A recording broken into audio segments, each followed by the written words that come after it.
The lights in the Rhodes Hill Chronic Care Center went out before the screaming started. Somewhere in the basement, something that used to be a patient pressed its hands against a locked door and pushed. The corridor beyond it smelled like copper and antiseptic and something else, something warm and chemical that had no name in any textbook. By the time the alarms triggered, it was already too late for most of the staff. The virus had been walking the hallways for hours. Tonight we are going deep into the biology, the history, and the horror behind every single boss and monster that Resident Evil 9 Requiem puts in your path. This video goes beyond naming them and describing what they look like. We are going to trace their origins, understand what they represent inside the larger Resident Evil mythology, and examine what each creature reveals about the systems, the corporations, the institutions, the broken science that created them. Every monster in this game is a consequence. Every mutated body carries the fingerprint of a decision made in a boardroom or a laboratory or a government facility somewhere along a timeline that stretches back decades. By the end of this video, you will understand not just what these creatures are, but why they exist, and why that distinction matters more than anything else. Before we get into it, if you're watching this late at night, settled in with the lights low, this channel is your place. Drop a comment and tell me which creature or boss is your favorite, and why. If there is a game, a franchise, or a specific piece of lore you want me to cover next, I want to know about it. This community is what makes these deep dives continue to expand, and every suggestion gets read. Now get comfortable, get situated, maybe turn the brightness down just a little, and let us begin. Chapter 1. The Dead That Walk Again. What do the new generation zombies reveal about how the T-virus has evolved? We are beginning at the foundation, before the bosses, before the experiments with names and files and subject numbers. There is the zombie, the infected host, the creature that started everything and never stopped. Resident Evil 9 brings them back, and then quietly changes them in ways that tell you more about the state of the world than any cutscene could. Picture the hallway, fluorescent lights flickering, a body on the floor that is not lying still. Its fingers move first, slow, deliberate, like something trying to remember how hands are supposed to work. Then the head turns, and you realize the face still looks human. The skin has not turned the gray-green of the long dead. The eyes are clouded, but the tissue beneath them is intact. This is not the zombie of Raccoon City. Something has changed.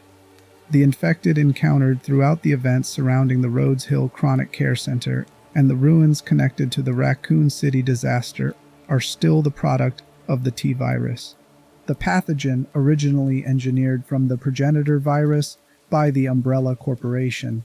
The virus invades the nervous system with the same mechanism it always has, destroying higher brain function while preserving basic motor control and the raw aggression of biological survival instinct. Once infection reaches its terminal stage, cognitive identity is gone.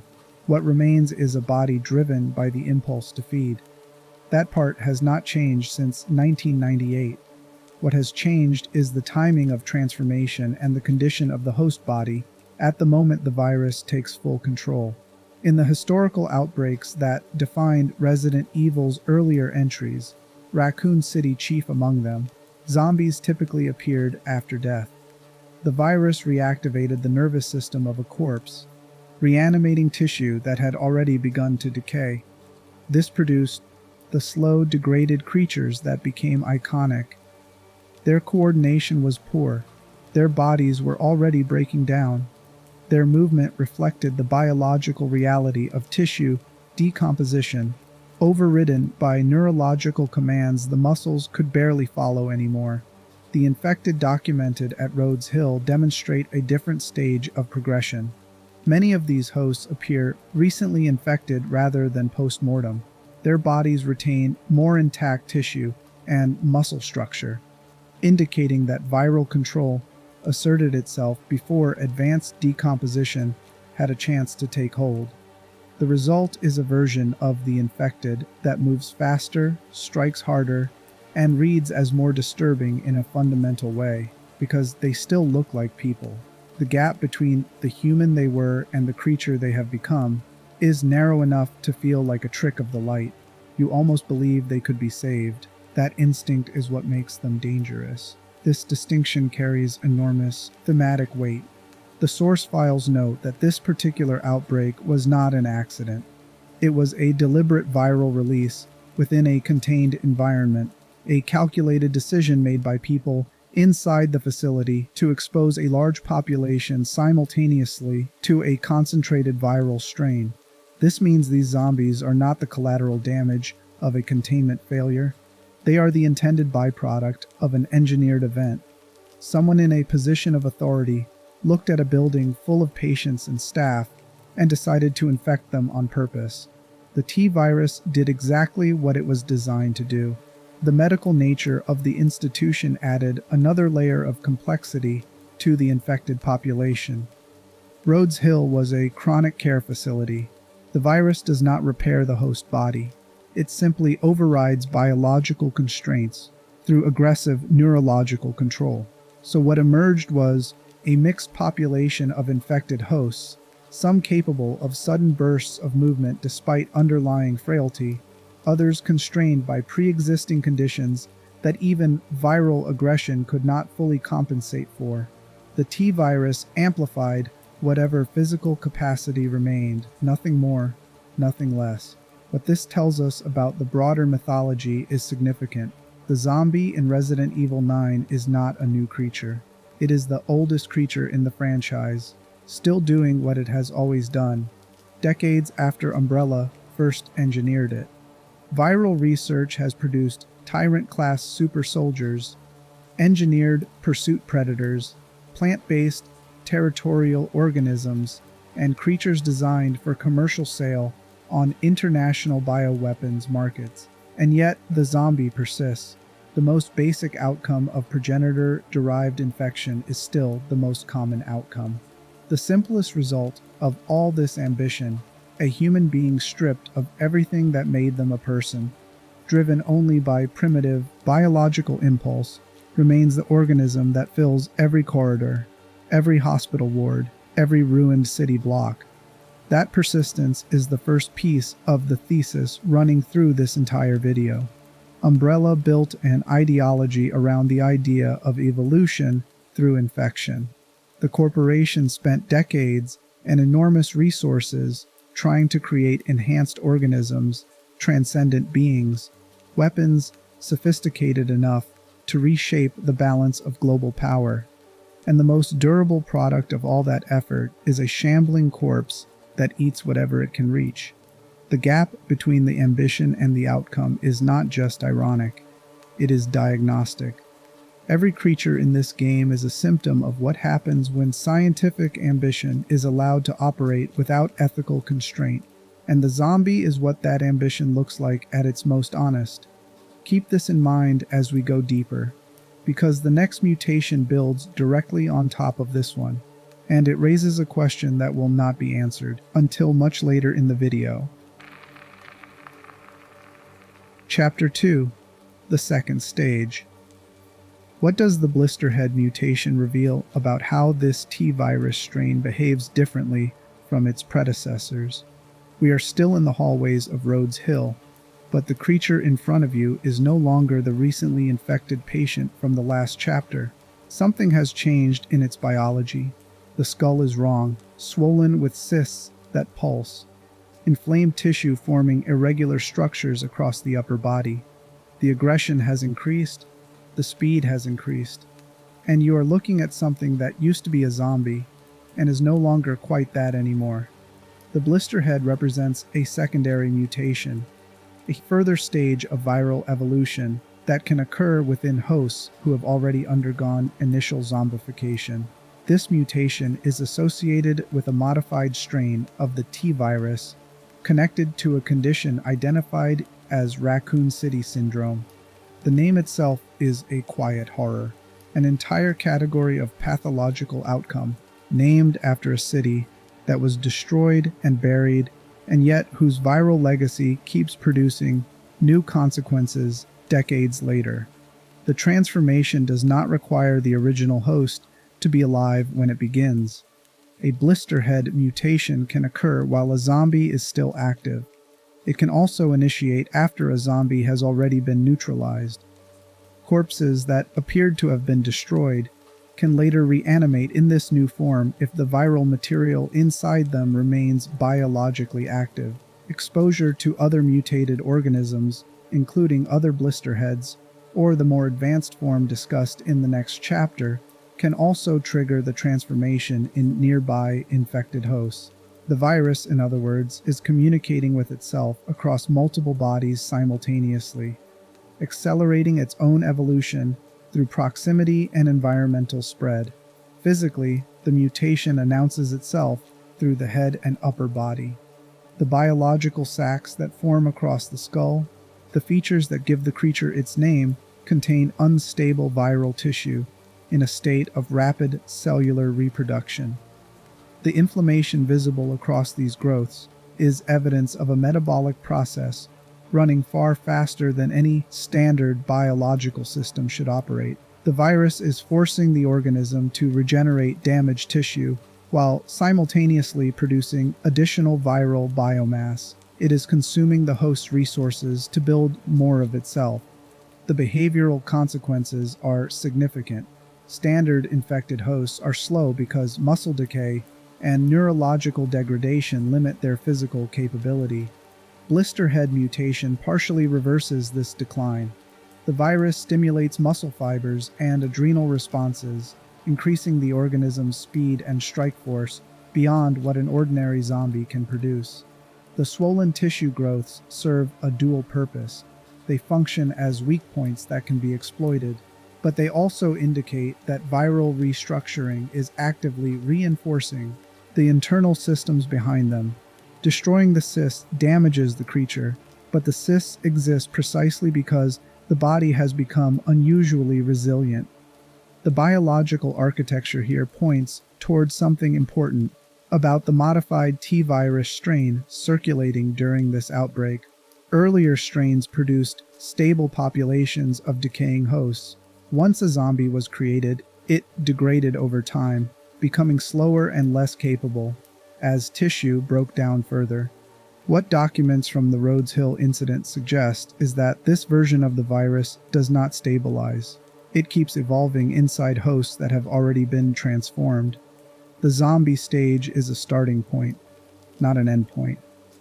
Given enough time and the right biological conditions, the infection can push a body through multiple stages of escalating mutation.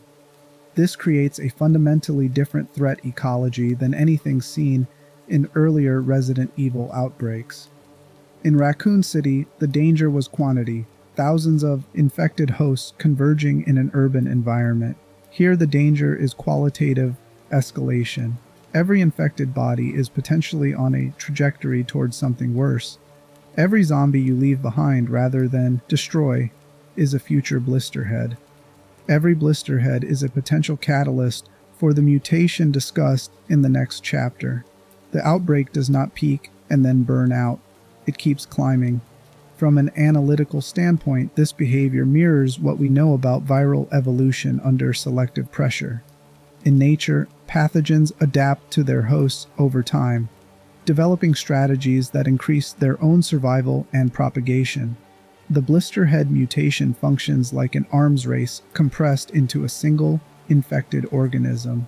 The virus escalating its own capabilities in real time, producing a more aggressive and durable carrier that can spread infection more efficiently. The T-virus in Resident Evil 9 behaves less like a weapon and more like a living system actively optimizing itself for survival. That optimization does not stop here. The chain continues, and the next link in it is something that changes the rules of the entire environment. Chapter 3: The Catalyst. What makes the Blisterborn more dangerous than either of the mutation stages that preceded it?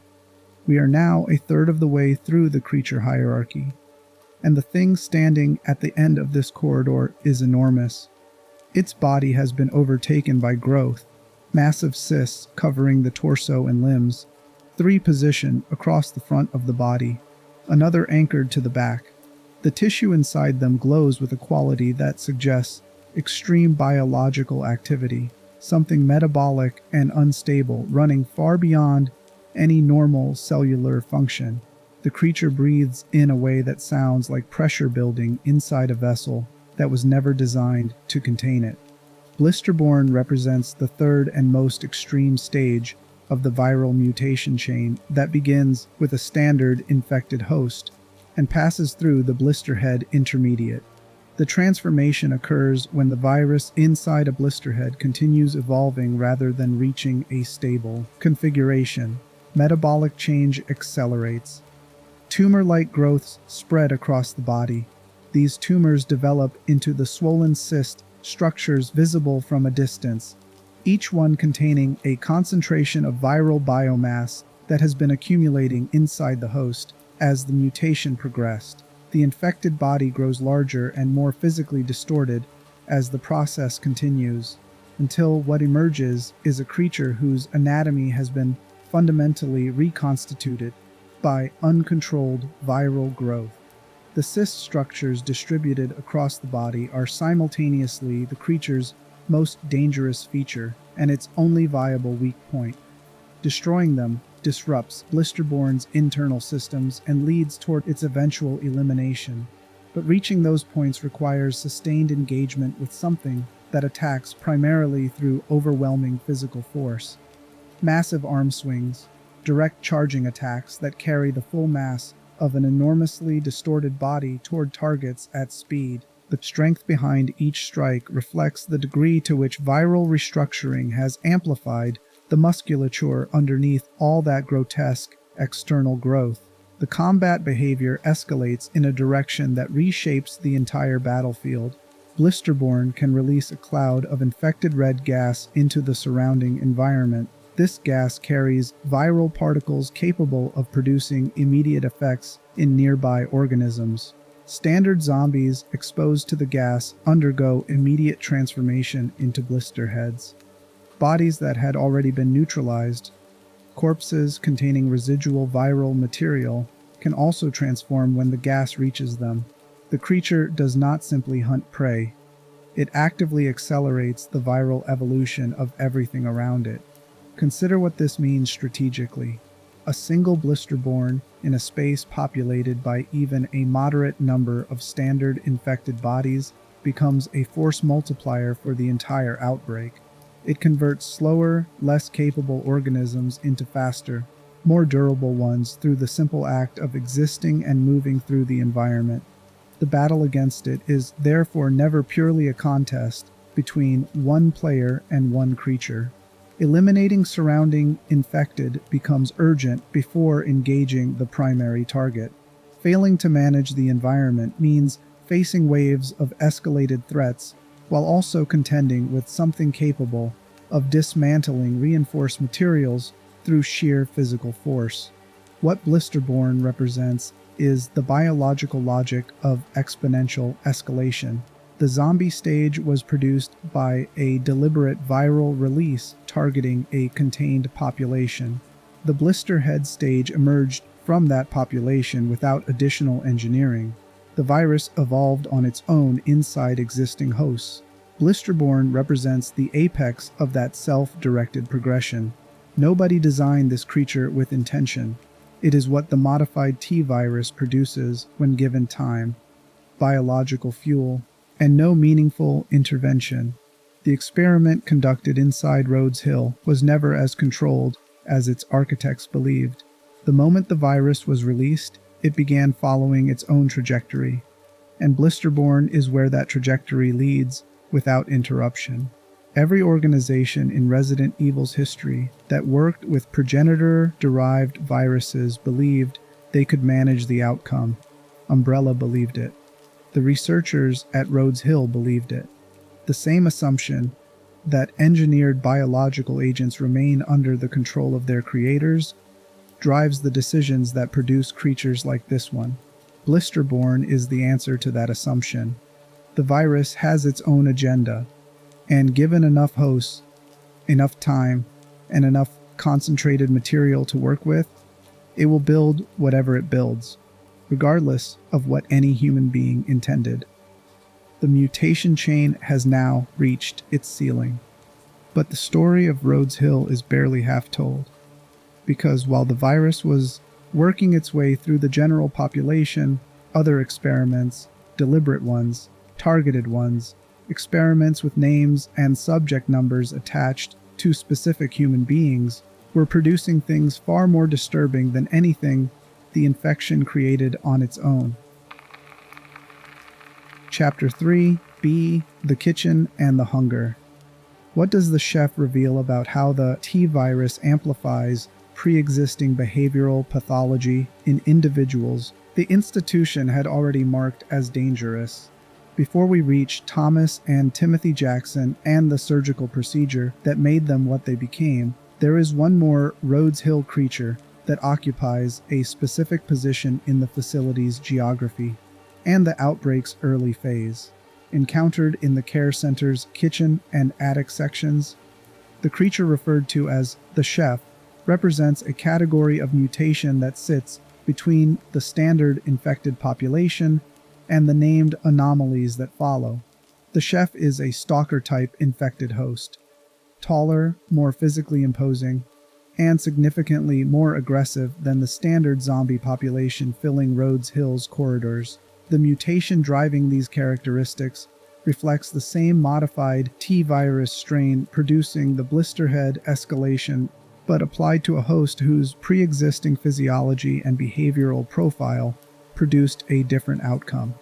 Where the Blister Head mutation generates growths and cysts as visible markers of viral escalation, the chef variant produces a creature whose primary distinguishing characteristics are height, aggression beyond standard infected parameters, and a fixation on close quarters physical assault that reflects pre-existing behavioral tendencies amplified by viral neurological override.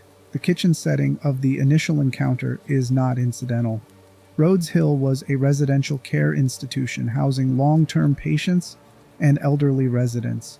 Its kitchen was a functional space, a place of routine, of scheduled meals, of the management systems that structured daily life in a chronic care environment. Finding a mutated entity in that space, among the implements and surfaces of a room designed around feeding and nourishment, creates a specific kind of unease that the facility's more clinical spaces do not. The virus has reached the most domestic part of the institution. The routines that structured care have been overwritten by the same impulse that drove the mutation. An overwhelming biological compulsion that the T-virus has taken from wherever it existed in the host before infection and amplified to its terminal expression.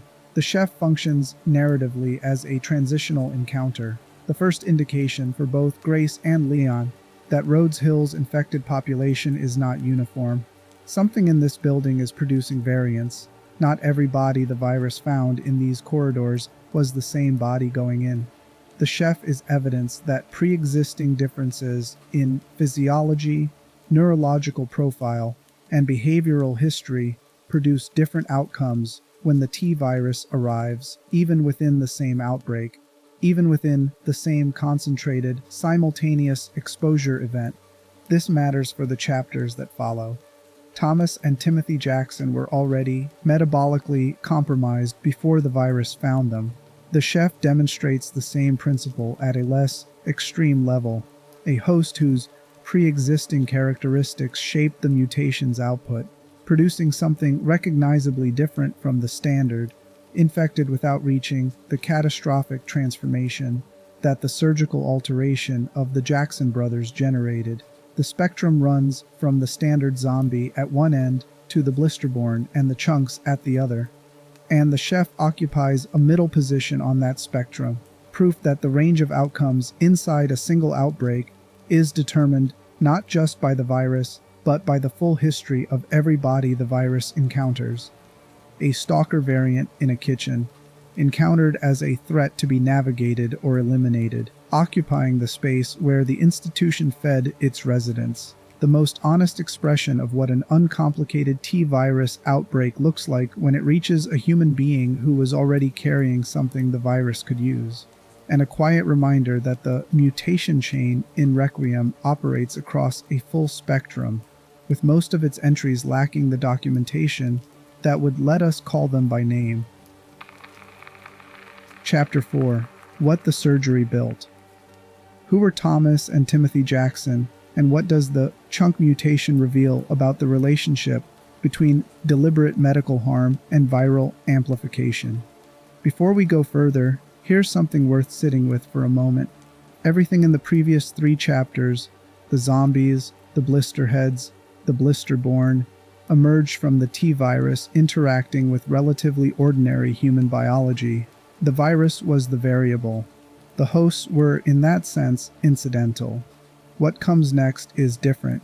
What comes next involves bodies that were already compromised before the virus ever reached them. Bodies that had been deliberately altered by medical intervention. And the virus, when it found those bodies, did not produce a standard outcome. Thomas and Timothy Jackson were patients within the Rhodes Hill Chronic Care Center. Brothers, their medical histories appear in facility records that document a procedure performed on both of them: surgical suppression of the brain's satiety center, the neurological region responsible for regulating hunger and the sensation of fullness. This procedure destroyed the biological mechanism that tells a body when it has consumed enough. The results, documented in the records that survived the outbreak, were extreme. Thomas developed uncontrollable appetite and rapid weight gain following the surgery. His hunger escalated beyond anything that could be managed through behavioral intervention. Records indicate the severity reached a point where he began consuming whatever he could physically access, including medical equipment, infusion pumps, pacemakers, objects with no caloric value, and significant potential for physical harm. His body had lost the ability to recognize satiation. The hunger was absolute. Timothy's case carried additional danger. Medical notes describe a fixation on human flesh, an orientation that made him violently agitated whenever he was not actively eating. Staff protocols were adjusted to accommodate this. The warning in the documentation is clinical and matter-of-fact, in a way that makes it more disturbing rather than less. This was not a psychiatric crisis that caught the institution off guard. It was a managed condition. Someone performed the surgery. Someone documented the outcomes. Someone kept treating both brothers in the same facility where they had been altered. The system that harmed them remained responsible for them. When the T-virus outbreak occurred within the facility, both men were infected in the condition the surgery had created. The virus encountered metabolic systems that had already been pushed far outside normal parameters. Rather than producing a standard zombie mutation, the infection found a body already engaged in uncontrolled biological activity, already consuming, already growing, already running metabolic processes at an intensity that should not have been sustainable. And it amplified all of it. The resulting organism is the chunk. The name is descriptive in the most direct way possible. Infected tissue expands dramatically as the virus stimulates uncontrolled growth across muscles, fat deposits, and the viral biomass accumulating inside the body. The body becomes enormous and distorted, forming large, uneven masses of flesh that reflect the combined pressure of surgical metabolic damage and viral amplification. Whatever Thomas and Timothy Jackson were before the procedure, the surgery removed their capacity to stop growing. The virus removed their capacity to stop feeding. The chunk is what those two removals produce when combined. The physical threat this creates is substantial. Enormous size translates directly into immense strength. Chunks attack by swinging massive limbs or by using their entire body mass as a weapon, lunging toward targets and crushing them under the weight of mutated tissue. Their thick layers of swollen flesh absorb damage in ways that defeat conventional attack approaches, shielding internal organs from injuries that would immediately neutralize a standard infected host. Fighting one requires patience and precision, targeting structural weak points rather than simply applying sustained damage. The most dangerous aspect of the mutation is also its terminal condition. Viral fluid and gas accumulate inside the swollen tissue, under pressure generated by the relentless metabolic activity. As damage accumulates, that internal pressure builds toward a catastrophic threshold. When the threshold is reached, the creature ruptures in a violent release of infected material. A chunk is therefore not simply a durable opponent that must be worn down. It is an organism whose own biology is building toward an explosion. Inflicting lethal damage does not make the situation safe. It makes it urgent. The chunk mutation is important for the thesis of this video because it demonstrates how pre-existing harm interacts with viral infection to produce outcomes that could not have been predicted from either variable alone. The surgery conducted on Thomas and Timothy Jackson was itself an act of institutional violence, a procedure performed on patients in a medical facility that destroyed a fundamental neurological function and then documented the resulting suffering as data. The T virus found bodies already carrying the consequences of that violence, and the combination of deliberate medical harm and viral amplification produced something the virus could not have built from an unaltered host. This pattern, institutional harm creating the conditions for viral escalation, runs through the entire creature roster in Requiem. Every creature in this game is not just a product of the virus. Every creature is a product of the virus interacting with a body that had already been acted upon by systems and people pursuing their own agendas. The zombie population at Rhodes Hill exists because someone deliberately released the virus. The chunk exists because someone deliberately altered two brothers in ways that destroyed their capacity for biological self-regulation. The virus is always a secondary actor. The primary actor is always human. That realization points toward the two most disturbing entries in this entire video. And we are approaching them now, because the next two creatures are children, and the records attached to them do not describe accidents. Chapter 5, Subject 170. Who is Marie, and why does her story represent the most specific indictment of the research conducted at Rhodes Hill? The laboratory documentation connected to the Rhodes Hill facility does not use her name. There is a name, Marie, but it does not appear in the clinical records generated by the experiment that created the creature known as the girl. In those records, she appears as Subject 170. The change from a name to a number is not bureaucratic. It is a declaration of intent. It marks the precise moment when a child stopped being a patient and became a variable. The procedure that initiated her transformation began with collection. Researchers gathered approximately 524.3 liters of blood from 115 infected individuals. From this contaminated pool, a sample of 2.3 milliliters was isolated and administered to Marie. The contrast between those numbers, hundreds of liters, harvested from over 100 people to produce a single small injection, communicates something about the scale and deliberateness of the operation. This was not a spontaneous experiment.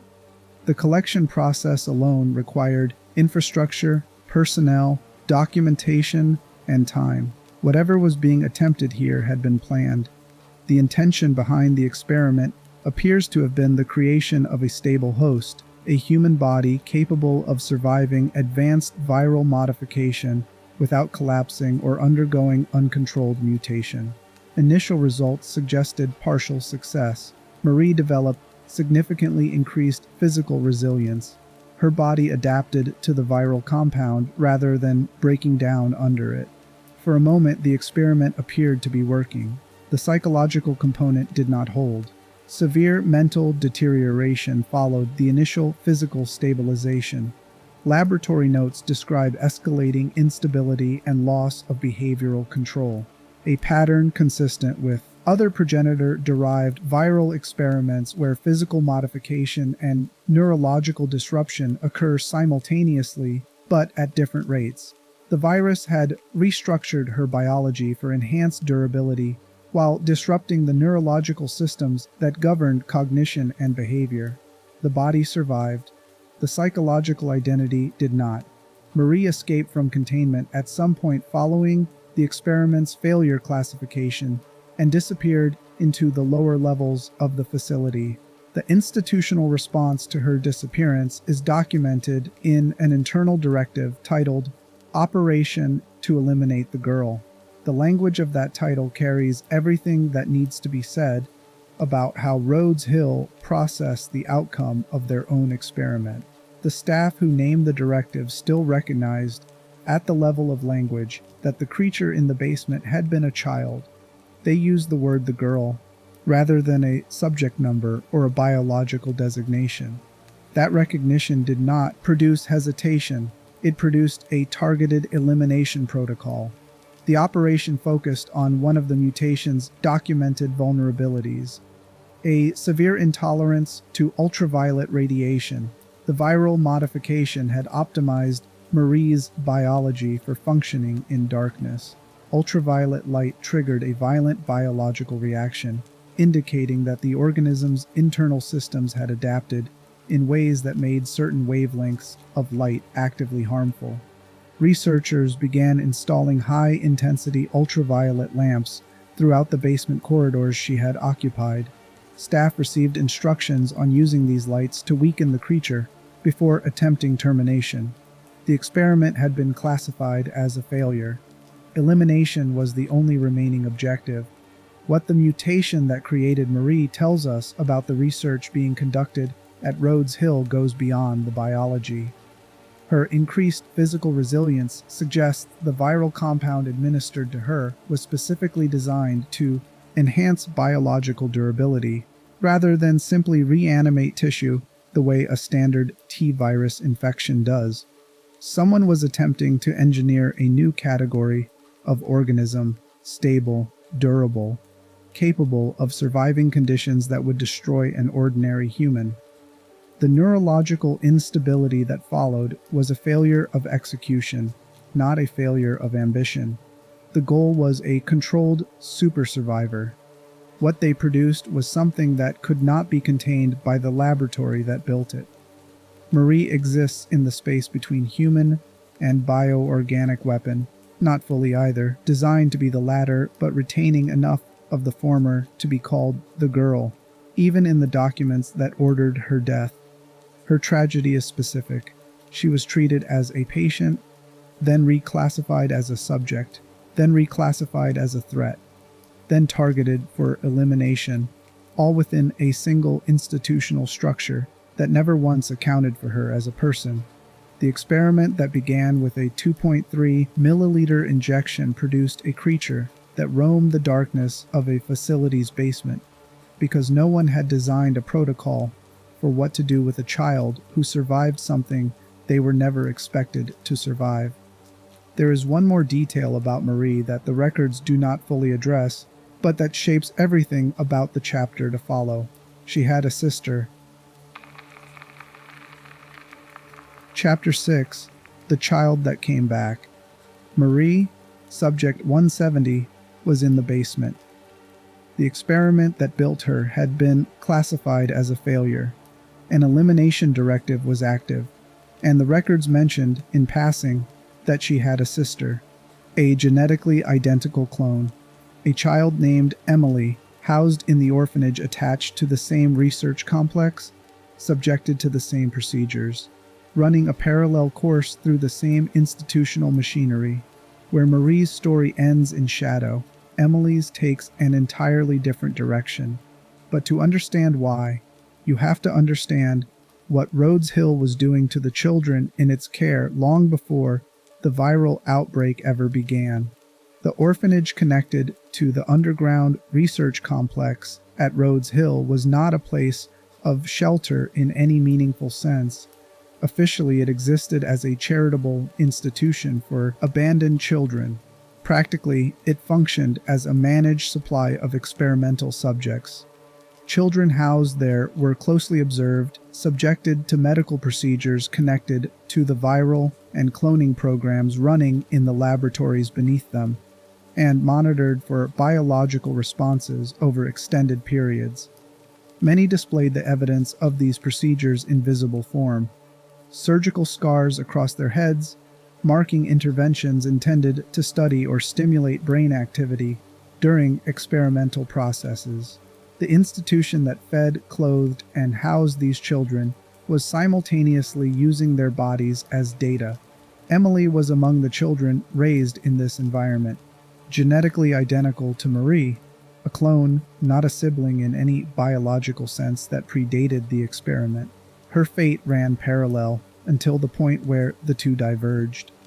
Available records indicate that Emily's body displayed an unusual degree of compatibility with the viral material being introduced into the subjects during the experimental program, where many of the children deteriorated rapidly or showed immediate signs of severe instability. Emily's physiology tolerated the infection over a longer period. Her biology was doing something the researchers had been trying to engineer, but struggling to produce: holding the viral material without collapsing.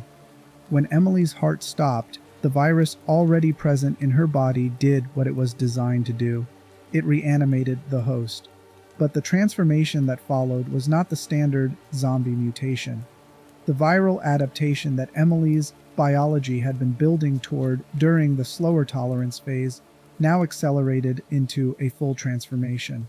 What emerged retained the outward shape of a child but carried deeply altered physical traits: abnormal tissue growth, increased durability, the biological markers of viral adaptation visible in the structure of her body. The mental impact of the transformation manifested in a specific pattern. Fragments of Emily's original personality appeared to persist. At times, her movements carried something recognizable: childlike gestures, reactions that could have belonged to who she was before. At other moments, the viral drive toward aggression surfaced and displaced whatever remained of the child underneath. The infection had not fully overwritten her. It had layered itself on top of what was already there and produced something that oscillated between the two. That oscillation is what made Emily's case genuinely distinct from anything else documented among the Rhodes Hill subjects. And then Elpis entered the picture. Elpis, a powerful antiviral agent developed by Oswell E. Spencer late in his career, possessed the capability to neutralize viruses derived from the progenitor lineage, including the T virus and its relatives. When this compound became available during the events surrounding the ARC facility and the resolution of the Rhodes Hill incident, Emily's transformation was reversed. The viral adaptation that had reshaped her body and fractured her mind was rolled back. Her physiology stabilized. The creature that had once occupied the basement of a research facility beside her transformed sister was given something extraordinary and almost unprecedented in the entire Resident Evil catalog: a way out, a second chance at life, something resembling normal. Sit with that for a moment, because the contrast it creates with Marie's story is the point. Both children began in the same place, same genetics, same orphanage, same institution, same experiments. The outcomes diverged entirely, not because of choices either of them made, but because of which biological variables aligned in which direction. Emily's physiology happened to be compatible in a way that allowed Elpis to work. Marie's mutation had progressed along a different trajectory. The difference between the child who gets a second chance and the creature classified for elimination is not moral, it is biological. And the biology was determined by procedures neither child consented to. performed by an institution that viewed them both as research variables. This is why Emily's story, as quietly hopeful as its ending is, functions as an indictment rather than a reassurance. The fact that one child could be saved does not redeem the system that endangered both of them. It reveals the arbitrary cruelty of that system. The way outcomes in institutions that treat human beings as experimental material are distributed by chance rather than by any principle of justice or care. Emily survived whole. Marie became something that had to be hunted. The same laboratory, the same programs, the same ideology produced both outcomes. The antiviral existed. The elimination directive also existed. Both were institutional responses to the same research. Only one of them felt like humanity. Keep this in mind as we move to the next group, because the Series 60 clones represent the broadest and most sustained expression of the ideology that created both Marie and Emily, an attempt to push the research's ambitions beyond biology entirely, into the territory of identity, memory, and the preservation of consciousness itself. Chapter 7. Spencer's Children. What were the Series 60 clones trying to become, and why did the experiment's failure reveal more about Umbrella's ideology than its success ever could have? If you're still here, the next section is where the Rhodes Hill experiments stop feeling like isolated medical horror and start revealing their true shape as part of something far larger. The Series 60 project was not a local experiment run by a rogue administrator with unusual ambitions. The children, referred to in facility documentation as the Series 60 subjects, were experimental human clones created beneath the Rhodes Hill facility as part of a long-term program focused on recombinant DNA and viral memory transfer. The program drew directly on biological material derived from Spencer, specifically his plasma, which researchers used as the central component in the construction of artificial hosts.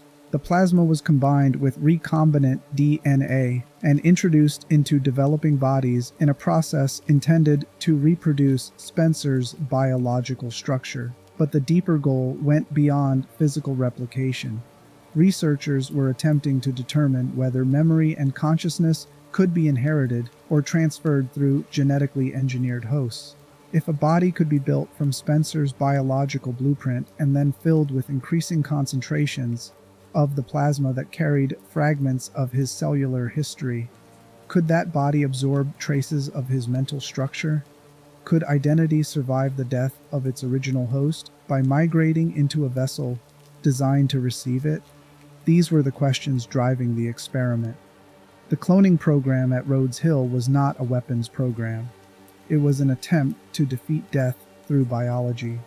The procedure involved progressive increases in the volume of Spencer-derived plasma introduced into the developing subjects. Early trial reports suggest researchers believed that higher concentrations would allow host organisms to accept more of the original genetic blueprint, increasing the likelihood of absorbing traces of Spencer's structural memory. The logic, from a research perspective, had internal coherence. More biological signal should produce more biological response. The results contradicted this at every stage. Although the Series 60 subjects survived the biological procedures, they displayed profound and consistent neurological instability. Laboratory notes describe intense mental abnormalities and escalating behavioral deterioration across the subject group. The personalities of the clones appeared fragmented, shifting, and unstable in ways that made normal development impossible. Rather than producing stable vessels carrying fragments of inherited identity, the procedure generated children whose cognitive functions became increasingly distorted under the biological pressure of the experiment.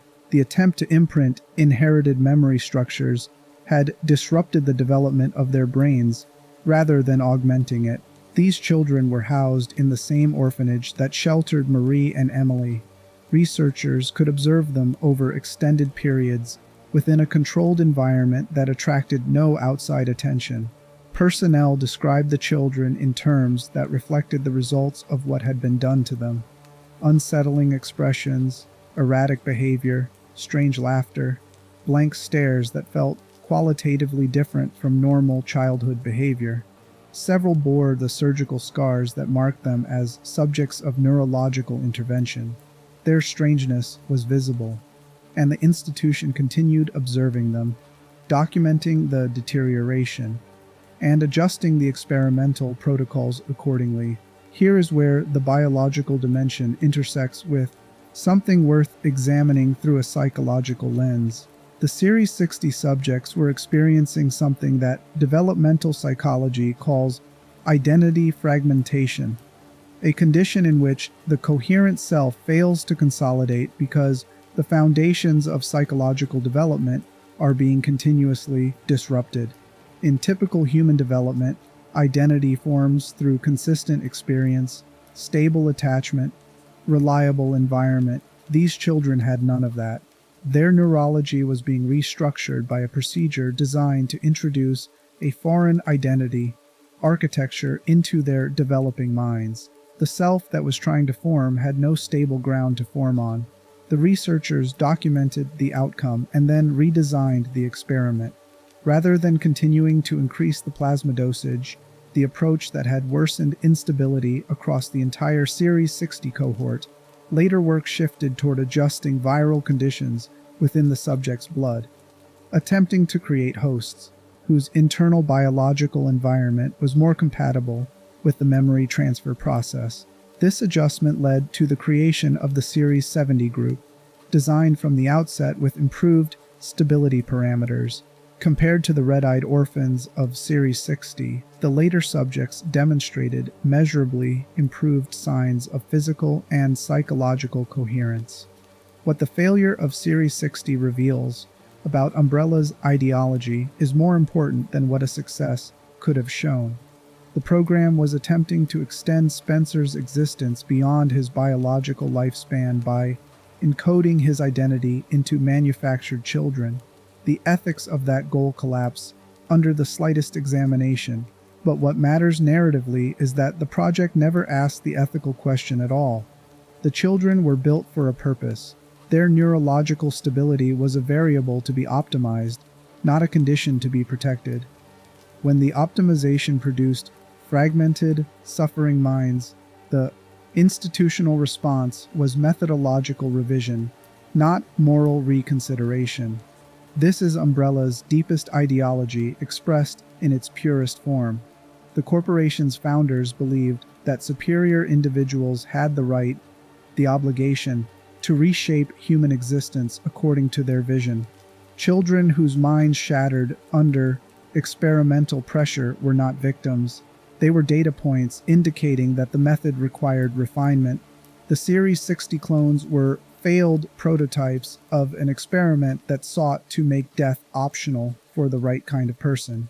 And the right kind of person in Umbrella's worldview was the person already at the top of the hierarchy. Every creature in this game carries the mark of that ideology, but we are about to leave Rhodes Hill entirely and enter the ruins of Raccoon City, where the horror takes on a different texture, because the creatures there were produced deliberately, commercially, by organizations that inherited Umbrella's science and stripped away even the pretense of medical purpose. Chapter 8. The Dogs They Engineered. What does the Garmr reveal about how Umbrella's animal bioweapon research was preserved, refined, and commercialized after the corporation's fall? The ruins of Raccoon City stretch for blocks in every direction. Concrete that has been settling for decades. Exposed rebar rusted into organic-looking forms. Vegetation growing through cracks in surfaces that were designed to last centuries. And somewhere in that landscape, moving at a speed that doesn't match the geography, a shape, low to the ground, elongated, covering distance in the kind of burst that makes distance itself feel irrelevant. Then another, and another. A pack. The Garmr carries its designation internally as a product catalog entry from the criminal organization known as the Connections, created inside the secret umbrella facility called ARC, located beneath the ruins of Raccoon City. The Garmr represents the modernization of one of the oldest strands of Umbrella's bioweapon research.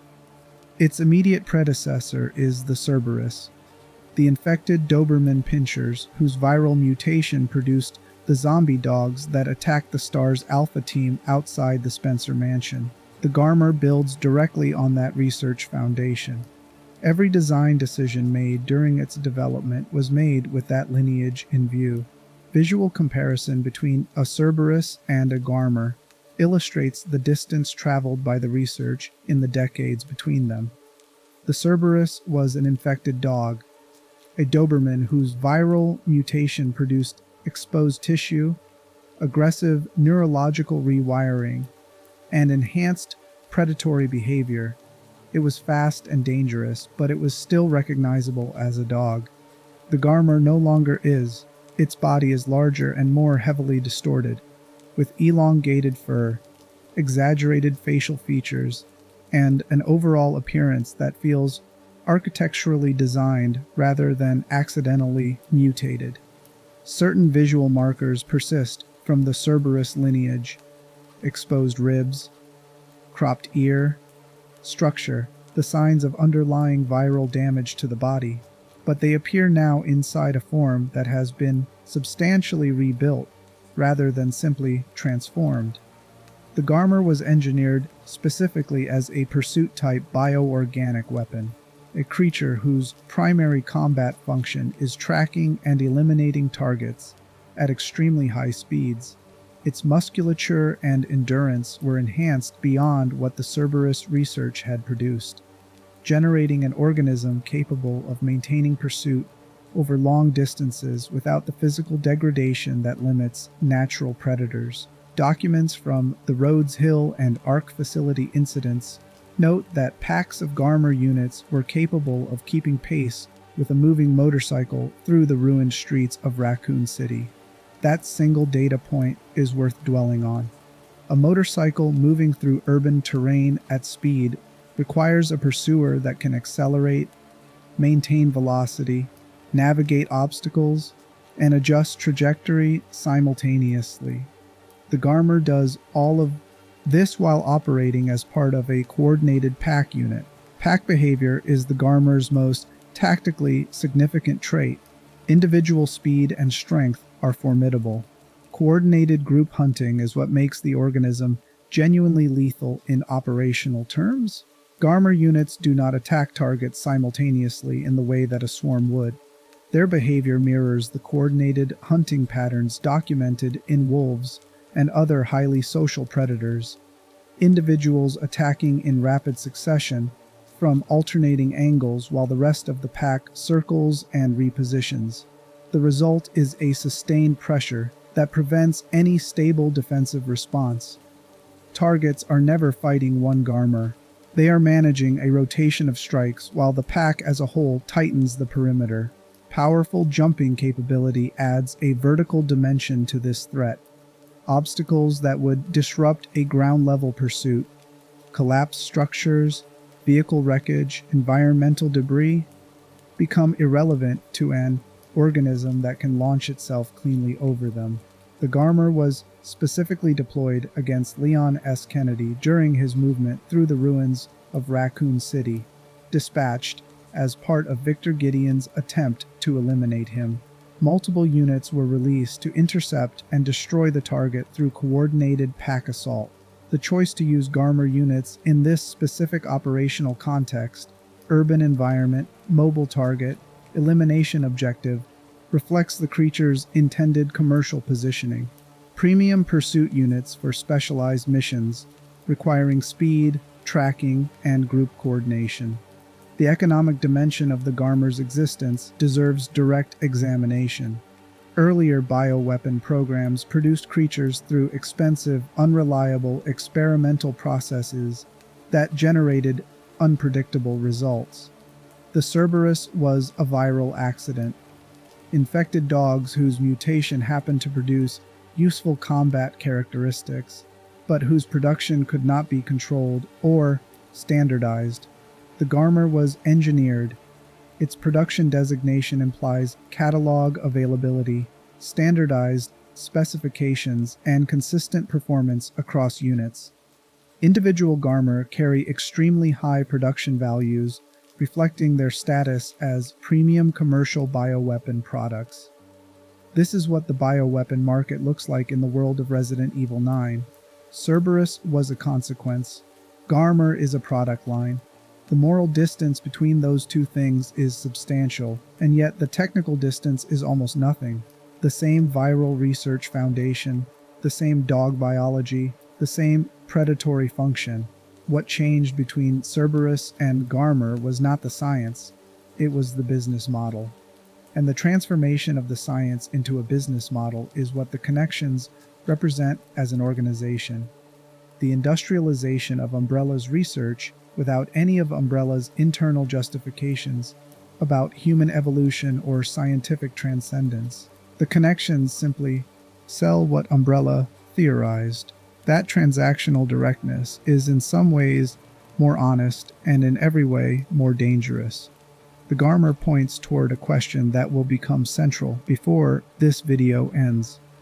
If Umbrella's ideology died with the corporation, why do its creatures keep getting produced?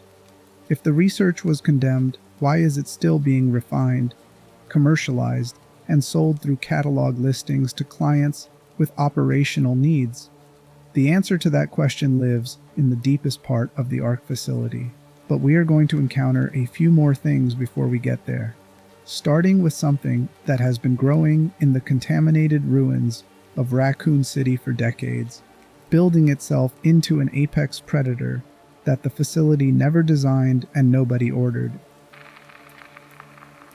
Chapter 9. What the Ruins Built.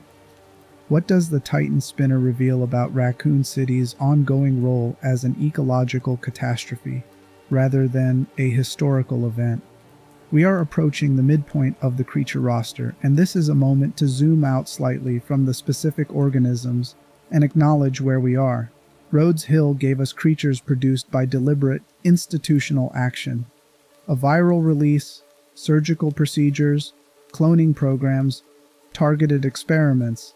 Every horror in that facility carried a human signature. Someone planned it, documented it, approved it, or perpetuated it. Raccoon City is something different. The city was destroyed in 1998 and officially sealed. The public record calls it a tragedy. The operational record, accessible only to those with specific clearances, calls it a sterilization. The neutron bomb that ended Raccoon City did not end the viral contamination buried beneath it. It ended the people. The T-virus sealed in underground facilities and present in the tissue of organisms that survived the sterilization in deep enough structures continued its work. 28 years later, the ruins are not a crime scene. They are an ecosystem. The Titan Spinner occupies this ecosystem as its apex predator.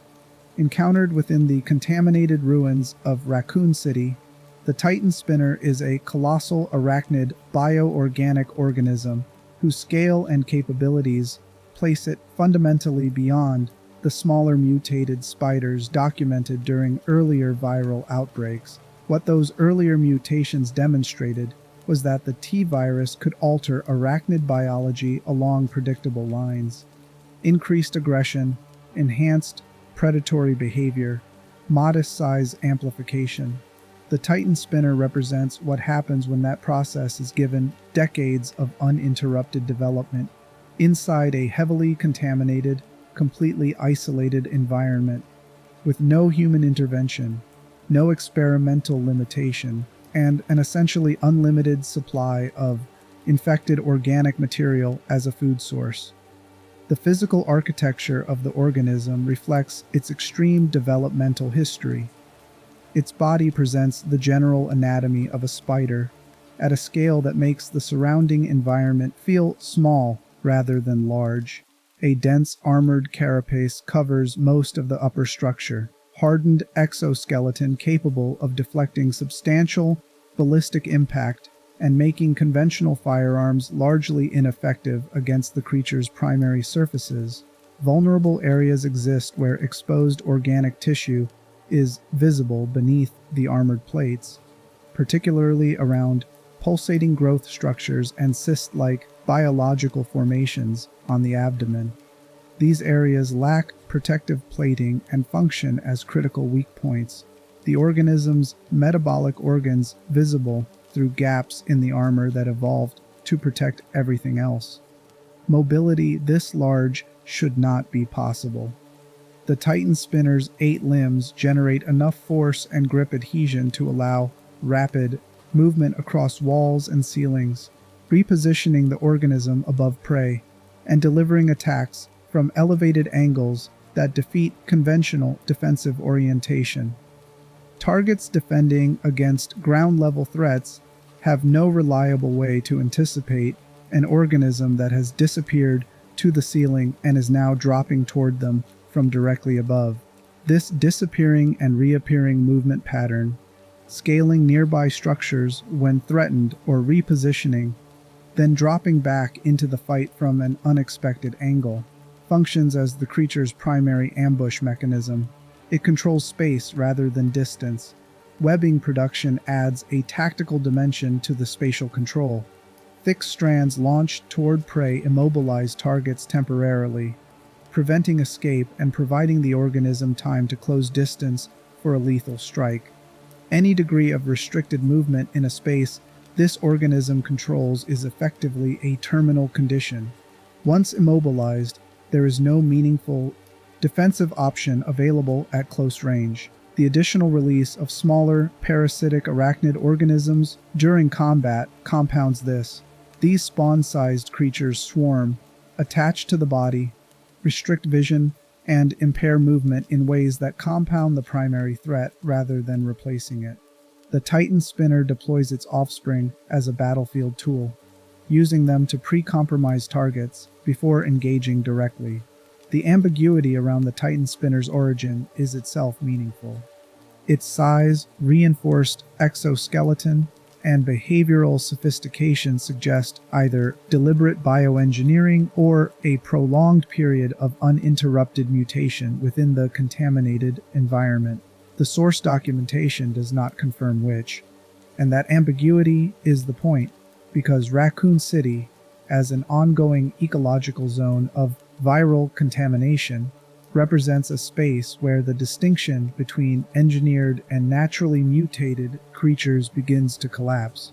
When an organism has decades of uninterrupted exposure to progenitor-derived viral contamination, access to infected organic material for sustained growth, and zero external pressure from human management or intervention, the outcomes cannot be clearly assigned to human agency or natural process.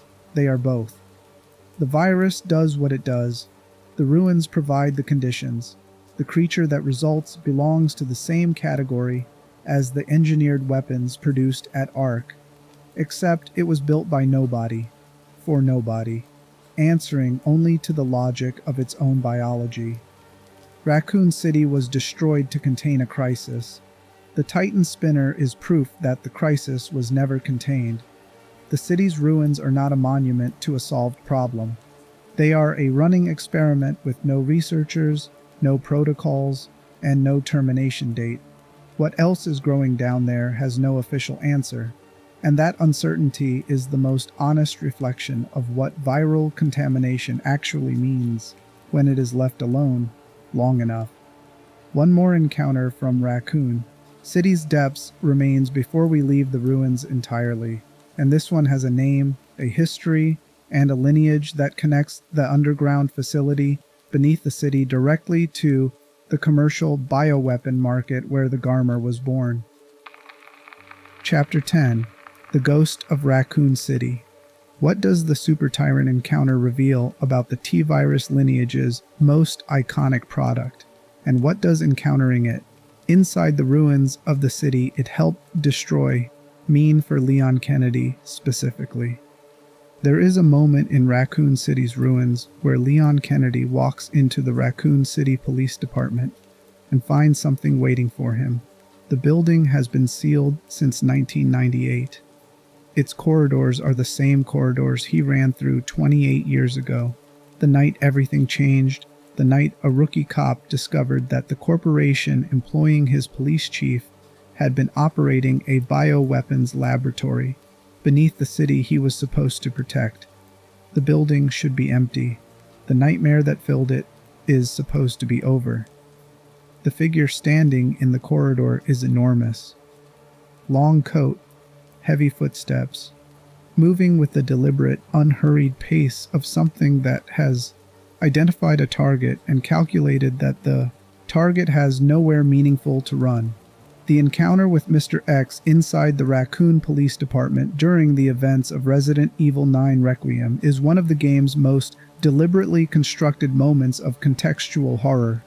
On a purely mechanical level, it functions as a stalker sequence, an encounter where direct engagement is tactically inadvisable, and survival requires navigation and evasion rather than sustained combat. But the context of where that encounter occurs and who is experiencing it transforms it into something carrying weight far beyond its immediate threat. Leon survived the original Raccoon City incident. The Tyrant lineage, specifically the T002 variant designated Mr. X, deployed by Umbrella during the events of 1998 to eliminate all witnesses inside the police department, was part of what he survived. The same organism type that hunted him as a rookie is now hunting him as a veteran government agent inside the same building in a city that was officially destroyed decades ago to ensure that nothing inside it could threaten anyone ever again. The ruins and the creature standing in them are a joint statement. Raccoon City did not end. The Tyrant program did not end. The things that tried to kill Leon the first time have successors, and the successors know where to find him. The T002 model, the design that became Mr. X and defined the stalker-type Tyrant for the series, was among Umbrella's most operationally successful Tyrant variants. Unlike the original Tyrant encountered in the Spencer Mansion, which was a prototype requiring specialized storage and exhibition conditions, the T002 was engineered for deployment in active contamination zones. Its behavioral programming included persistent target tracking, environmental navigation, and sufficient threat assessment capability to pursue designated targets through complex, multi-floor environments without losing orientation. Umbrella deployed it into the Raccoon City Police Department in 1998 as a containment measure, tasked with eliminating survivors who might carry information about Umbrella's operations outside the sealed city. The variant encountered by Leon in Requiem operates within the same behavioral parameters. Its purpose inside the ruins is containment. Victor Gideon deployed it specifically to eliminate Leon before he could reach the ARC facility and disrupt the Elpis operation. The Tyrant's assignment in 1998 was eliminating witnesses. Its assignment in 2026 is eliminating witnesses. The mission has not changed. Only the operator issuing it has. What changes the encounter's meaning entirely is what happens when Leon exits the police department and reaches the street in front of the Raccoon City orphanage. The path forward is blocked, and the figure that emerges to block it is no longer a stalker moving through corridors. The T002 has undergone the transformation that all Tyrant-class organisms are designed to undergo when standard operational parameters are no longer sufficient, when the behavioral programming that maintains controlled deployment gives way to the viral escalation response built into the organism's biology. What stands in the street is the Super Tyrant. The transformation from controlled deployment unit to Super Tyrant follows the pattern documented across the entire Tyrant lineage. Sustained damage beyond a specific biological threshold triggers a secondary viral response. The organism's suppressed mutation pathways activate, releasing the restraint mechanisms that maintained its humanoid structure and relatively controlled behavior. Muscle mass increases dramatically. The body distorts, the coat is gone. The calculated patience of the stalker phase is replaced by overwhelming physical aggression, and the exposed chest reveals a pulsating heart, the organism's critical, biological weak point made visible precisely because the viral restructuring that produced the super tyrant form has pushed the body to a configuration it was not designed to maintain indefinitely. The exposed heart is important beyond its function as a combat mechanic. In biological terms, a vital organ becoming externally accessible during a transformation is evidence of a system running past its designed parameters. The super tyrant is not a planned operational state.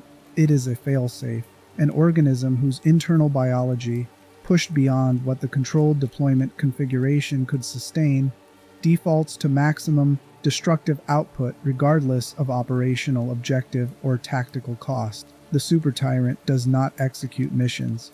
It simply attacks everything within range until it cannot anymore. Every tyrant in the series that has undergone this transformation has done so in context where the original mission has failed or become irrelevant.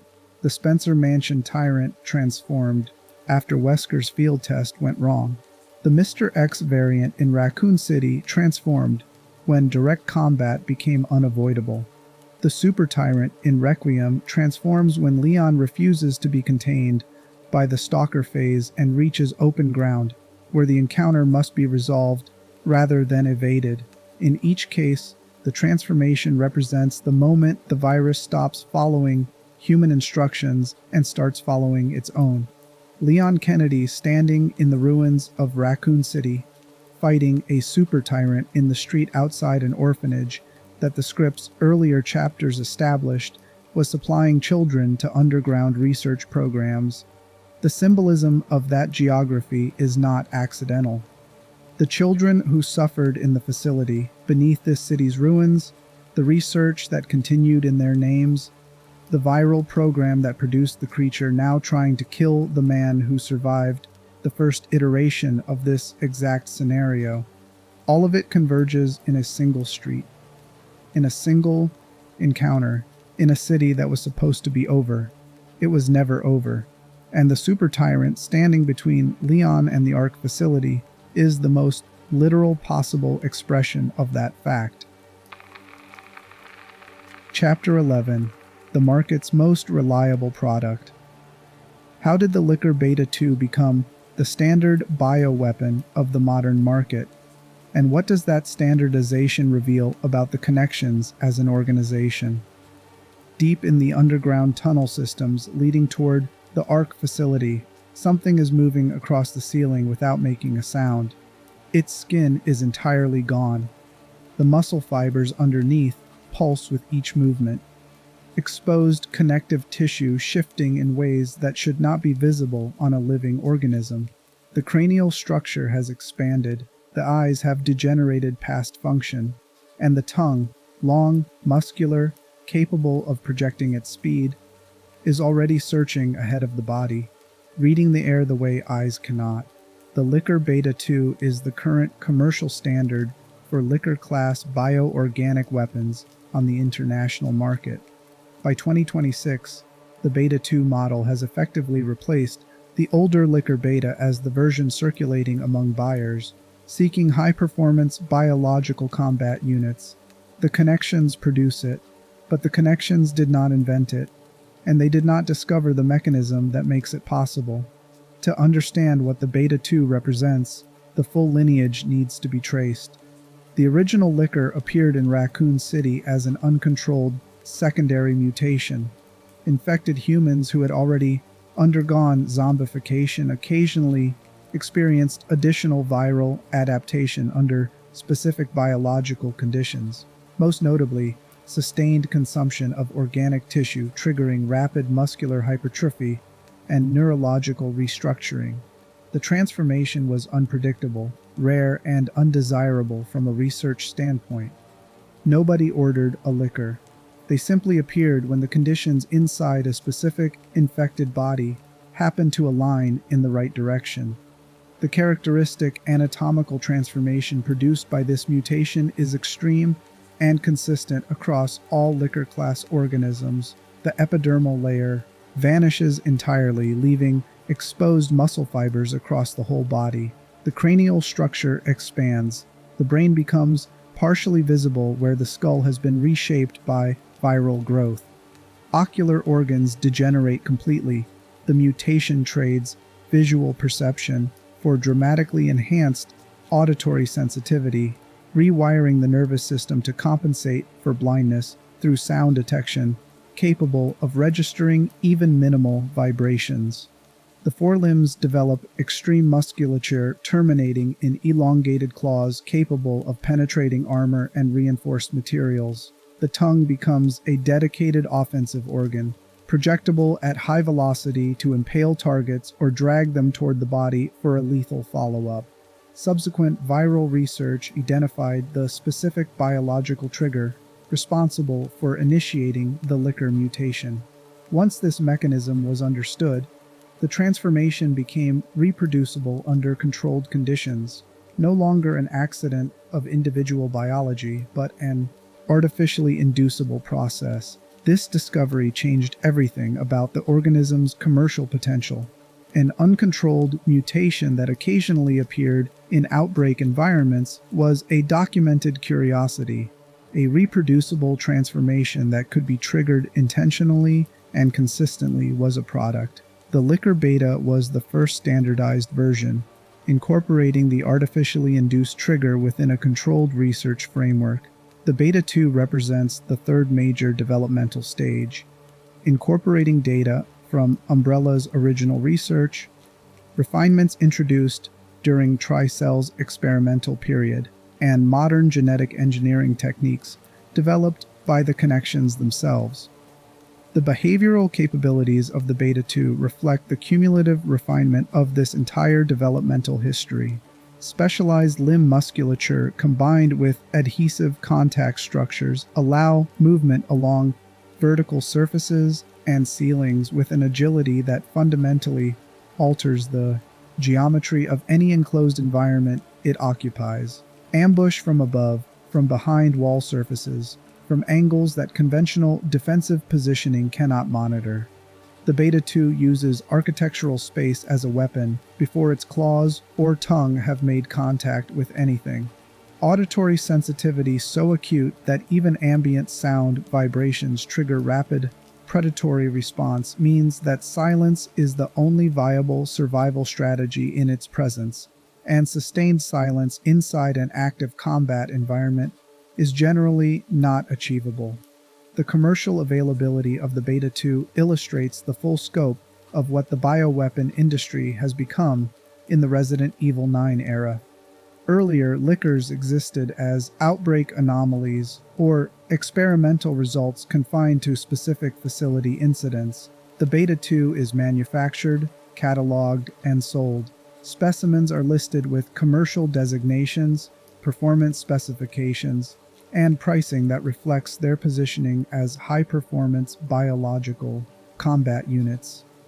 The international bioweapon market has developed a buyer base with operational requirements, and the connections have built a supply chain capable of meeting those requirements consistently. This is the deeper horror we have been building towards, one that connects the Garmr, the Beta 2, and every other commercial product found in the ARC facility's catalog. Umbrella's research did not die with Umbrella. The collapse of the corporation did not eliminate the knowledge, the methodology, or the moral framework, or lack of one, that produced these organisms. Everything Umbrella created has a successor. Every creature that emerged from progenitor-derived viral experimentation now has a commercial equivalent produced by organizations that stripped away even the justificatory ideology and replaced it with pricing structures. Spencer believed his research would produce human evolution. The connections believe it will produce revenue. The outcomes are functionally identical from the perspective of the organisms being manufactured, and the people being targeted by them. But the removal of the ideological layer makes the commercial version more honest in a disturbing way. The Series 60 clones suffered in the name of transcendence. The Beta 2 is manufactured in the name of profit margin. Both are products of the same research. The distance between those motivations is the distance between Umbrella and its successors, and that distance is almost nothing. We are now deep enough into the creature roster to see the full shape of what this game is doing. Rhodes Hill showed us what institutional medical violence produces. Raccoon City's ruins showed us what uncontrolled viral contamination becomes over time. The commercial catalog at ARC showed us how Umbrella's research survives as an industry. What remains is the highest level of that research. The creatures that represent Umbrella's most ambitious attempts to build something that transcended ordinary biology entirely. Tyrant-class organisms, and the human beings who pursued the same transcendence themselves, with predictably devastating results. Chapter 12. The Living Weapon.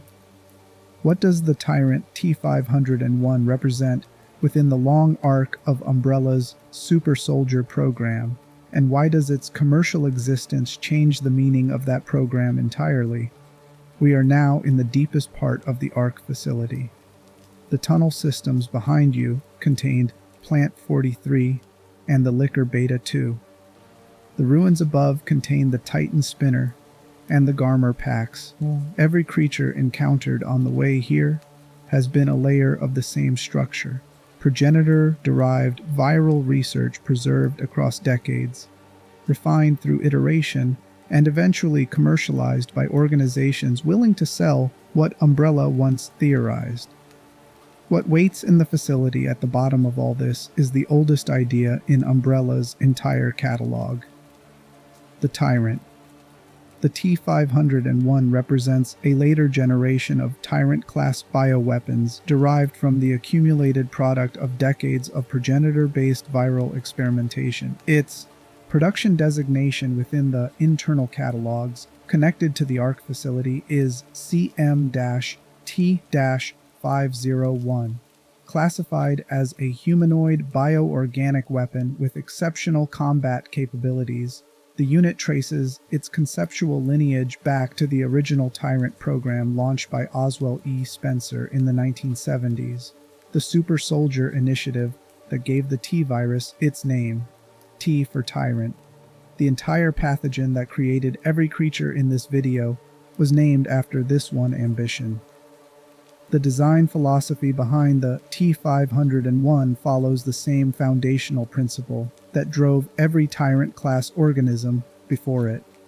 Unlike the zombie, which represents the most common and least controlled outcome of T-virus infection, the Tyrant was engineered to preserve a functional degree of intelligence and obedience in the host, while simultaneously amplifying physical capabilities to an extreme degree.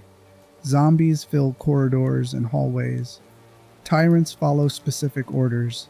They can track designated targets, eliminate designated threats, and execute basic tactical objectives with a reliability that no ordinary infected host can achieve.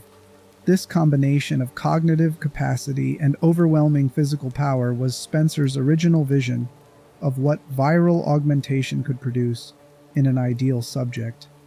Physically, the T-501 reflects viral restructuring at the cellular level, muscle density, bone strength, and regenerative capability, all dramatically amplified beyond human parameters. The result is an organism whose strength far exceeds anything a normal human body can produce, and whose capacity to sustain and recover from damage makes conventional tactical responses inadequate. Standard firearms produce insufficient disruption to the organism's reinforced physiology. Sustained heavy engagement is required to reach the biological thresholds where accumulated damage begins to affect function. The visual presentation of the T-501 carries a specific strategic purpose.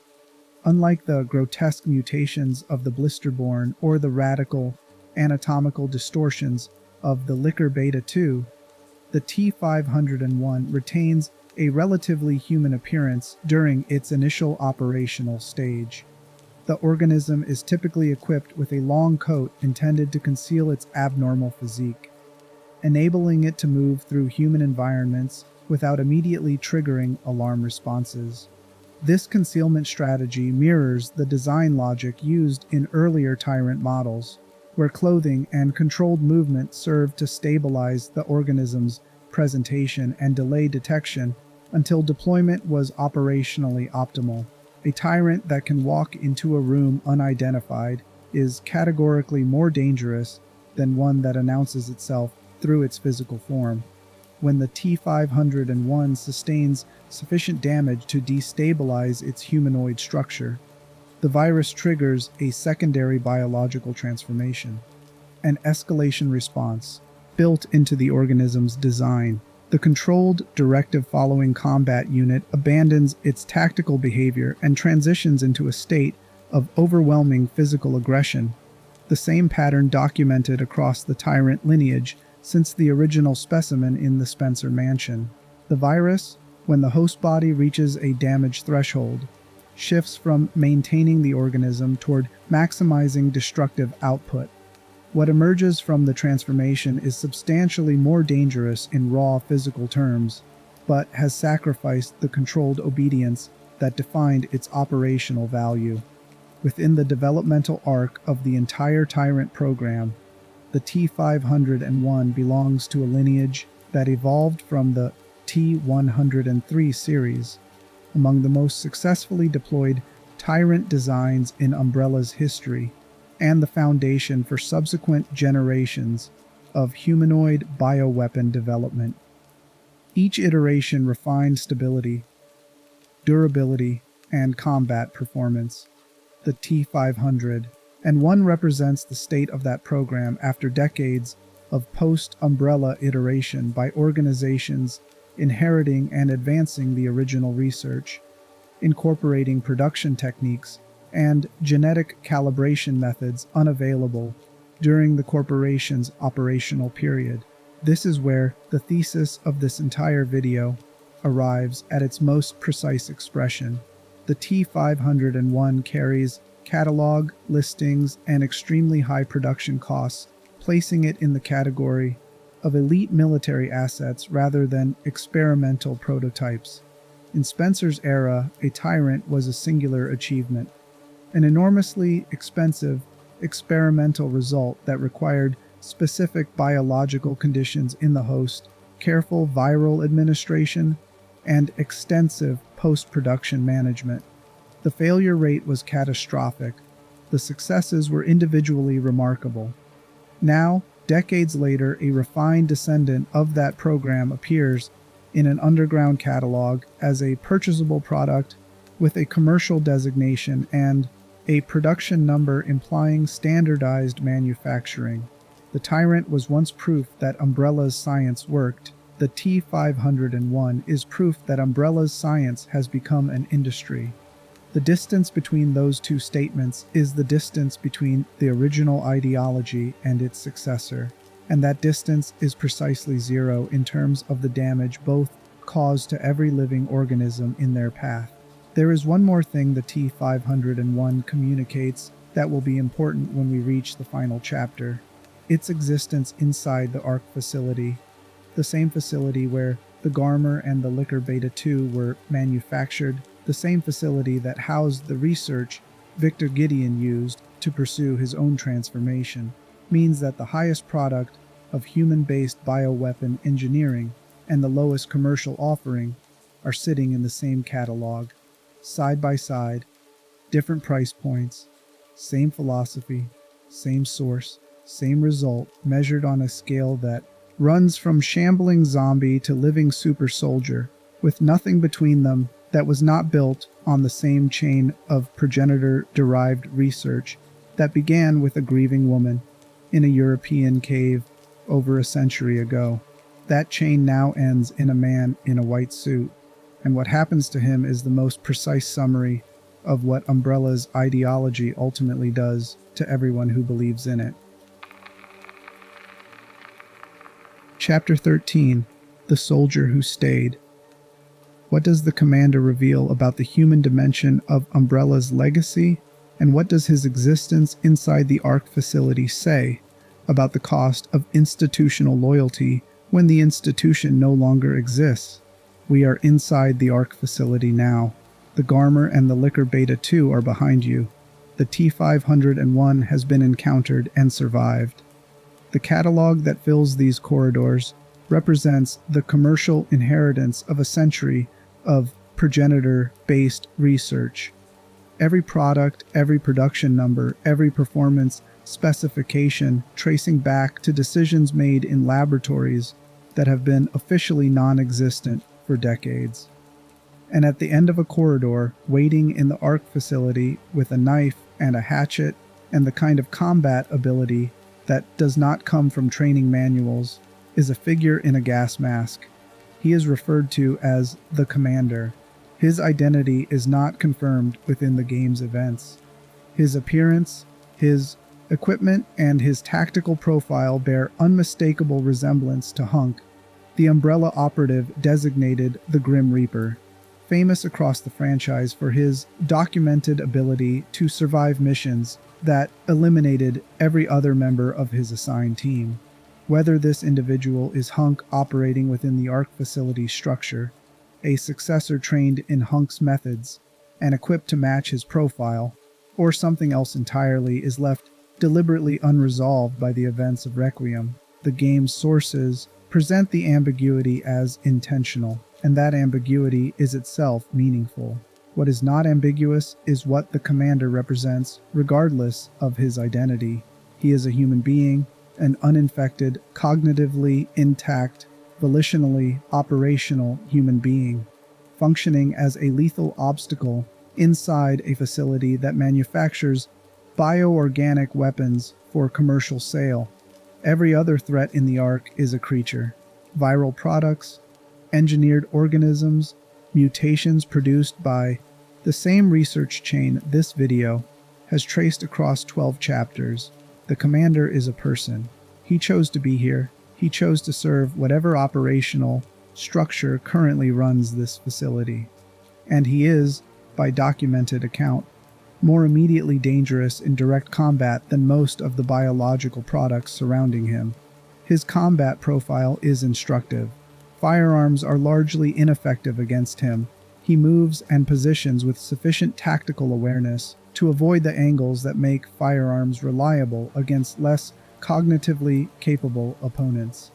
He uses close-quarters combat with a knife and hatchet, engaging Leon Kennedy in a direct bladed fight that the encounter mechanics resolve through parrying and timing rather than ammunition management. A successful engagement ends with Leon neutralizing the commander by delivering a decisive hatchet strike. The Mortal Edge, a superior weapon recovered from the commander, is the material reward. The thematic reward is considerably less comfortable.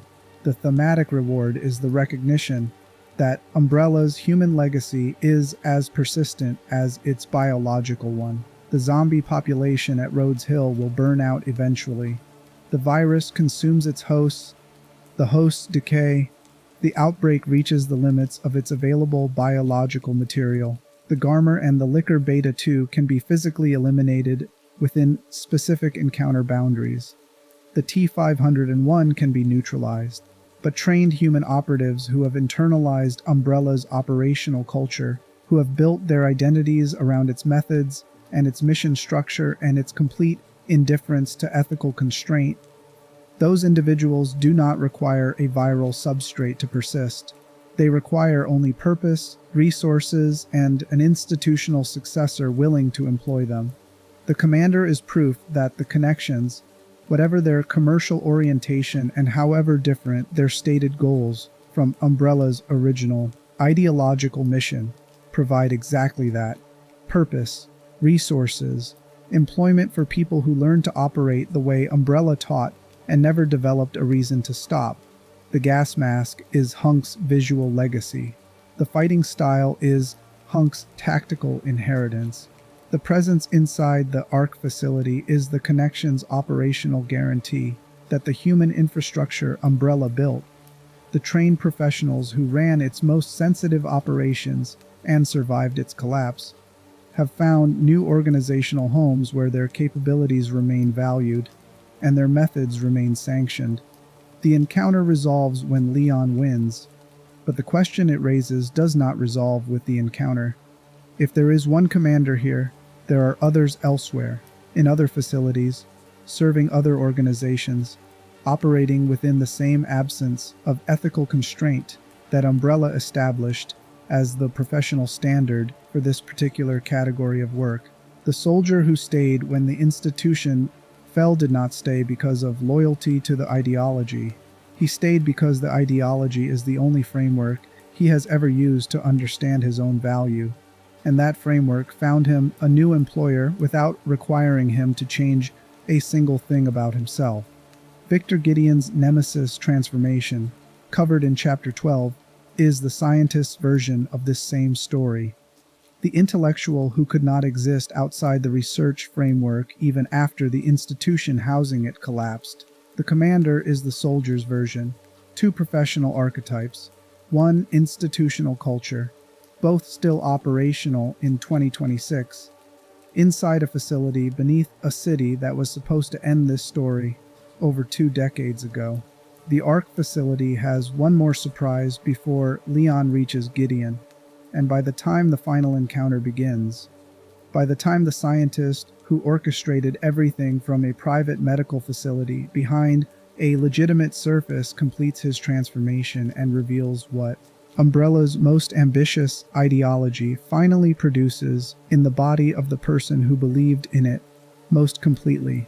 Everything these supplementary chapters have added will have been present in the existing analysis all along, waiting for the final piece to make it whole.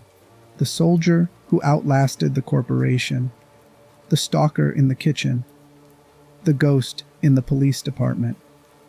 3 creatures the reference file missed. 3 entries that were always there in the ruins and the corridors, filling the spaces between the named horrors with the evidence that Umbrella's legacy was never contained to the organisms in its catalogs. It lived in the buildings. It lived in the people. It lives in the ruins of a city nobody is supposed to visit anymore. Chapter 14, The Clone and the Scientist. What do Zeno and Victor Gideon reveal about what Umbrella's ideology looks like when it survives into the present without Umbrella to contain it? Every creature covered in this script is a consequence of something human. The zombie population was the consequence of a deliberate release. Thomas and Timothy Jackson were consequences of a surgical procedure. Marie and Emily and the Series 60 clones were consequences of research programs with goals and funding and documentation, and professional scientists who went home at the end of their shifts and returned the next morning to continue. The Garmr and the Liquor Beta 2 are consequences of an industry. The T-501 is a consequence of an ambition that predates every single one of them. What Zeno and Victor Gideon represent is something different from all of these. They are not consequences of the virus. They are consequences of the ideology. And the ideology, unlike any individual viral strain, does not require biological conditions to propagate. It requires only belief. Zeno enters the events of Resident Evil 9 as a figure who reads as immediately and deliberately familiar.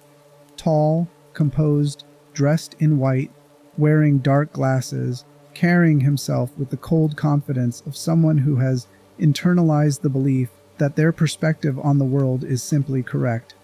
Everything about his presentation evokes the shadow of Albert Wesker, the posture, the deliberate speech, the absolute absence of doubt about his own superiority. The resemblance is architectural. It was built in.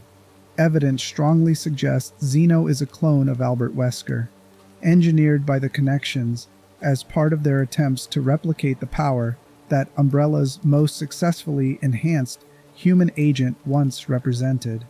Even Victor Gideon, a man not given to undervaluing others, dismisses Zeno as nothing more than an imitation, a constructed successor designed to carry the same ambition forward rather than an original mind pursuing original vision. The designation is precise and contemptuous. An imitation, built to resemble the original, lacking whatever the original possessed beyond the physical specifications that could be cataloged and reproduced. Despite this, Zeno functions as a genuine operational threat. Enhanced strength, combat capability, and regenerative abilities consistent with advanced viral augmentation place him far above the performance range of an unmodified human combatant. Records indicate he eliminated an entire squad of armed BSAA soldiers without requiring significant tactical support.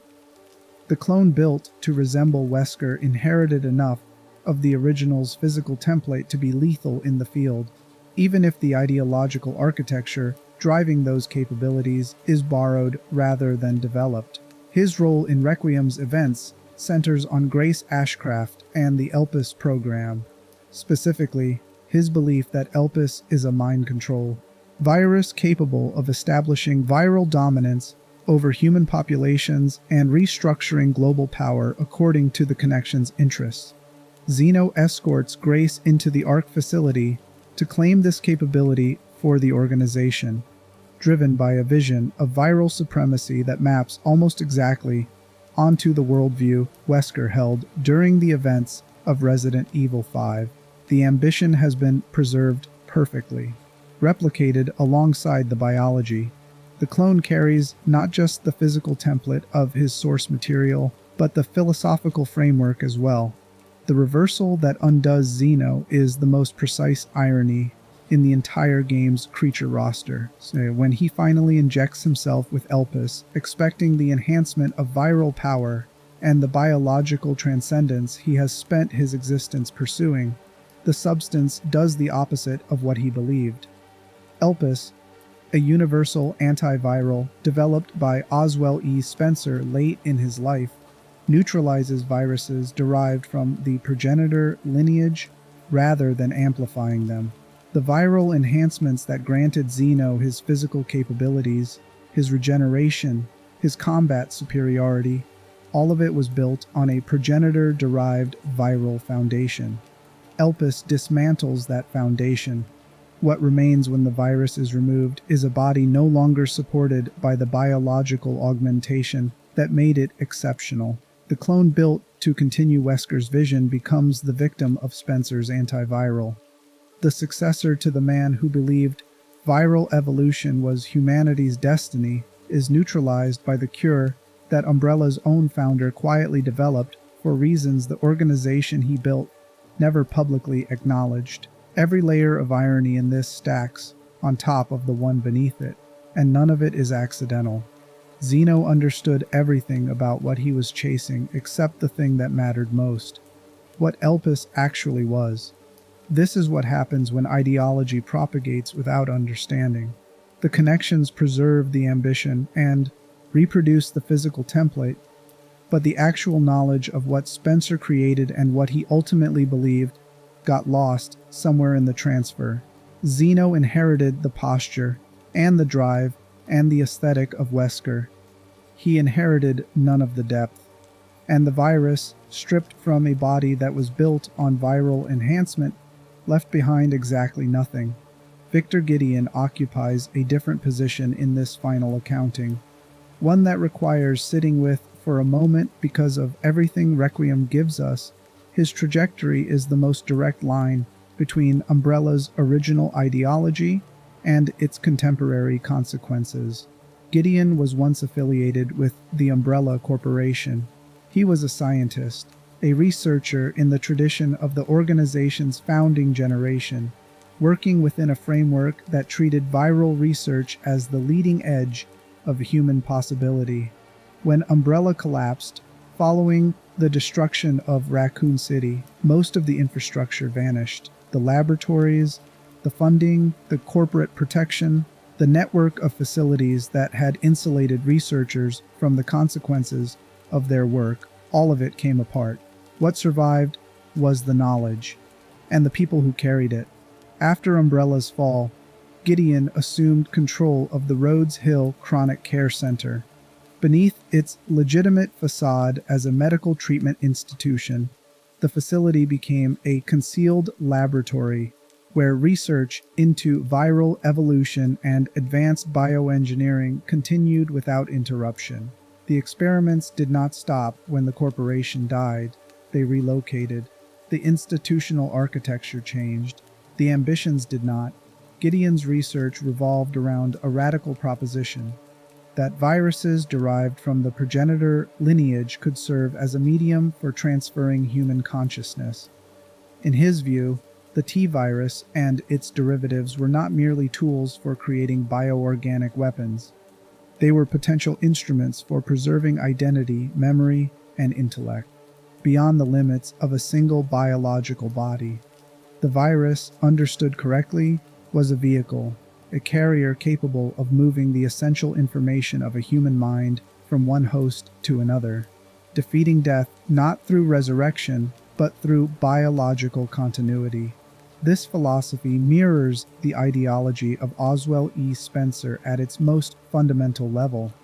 The same belief that drove the Series 60 cloning program, the same ambition that made Spencer commission and fund decades of progenitor-based research under the cover of a global pharmaceutical corporation. Gideon carried this ideology forward in isolation, without Umbrella's resources or scale, in a private medical facility beneath a legitimate institutional surface. The echo of Raccoon City was audible in everything he did: the orphanage supplying experimental subjects, the hidden laboratories beneath an ostensibly charitable institution, the manipulation of vulnerable human beings into research variables. Every structural element of Rhodes Hill reproduced, at smaller scale, the architecture that Umbrella had built in Raccoon City. The ideology generated the same forms wherever it was applied. Years before the events of Requiem, Gideon had eliminated Alyssa Ashcraft, an investigative journalist researching the truth behind the Raccoon City disaster and the hidden activities of Umbrella's surviving networks. Her investigation threatened to expose what Gideon could not allow exposed.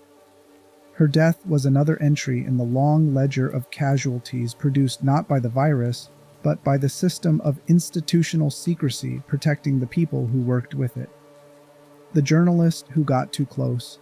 The death that cleared the path. Her daughter, Grace Ashcraft, carried something in her blood that Gideon discovered was essential to the ELPIS program, a biological factor connected to the research that made her, from Gideon's perspective, not a person with a family history shaped by his own actions, but a missing component required to activate a dormant experiment. The daughter of the woman he had killed became the instrument of the project he had spent years building toward.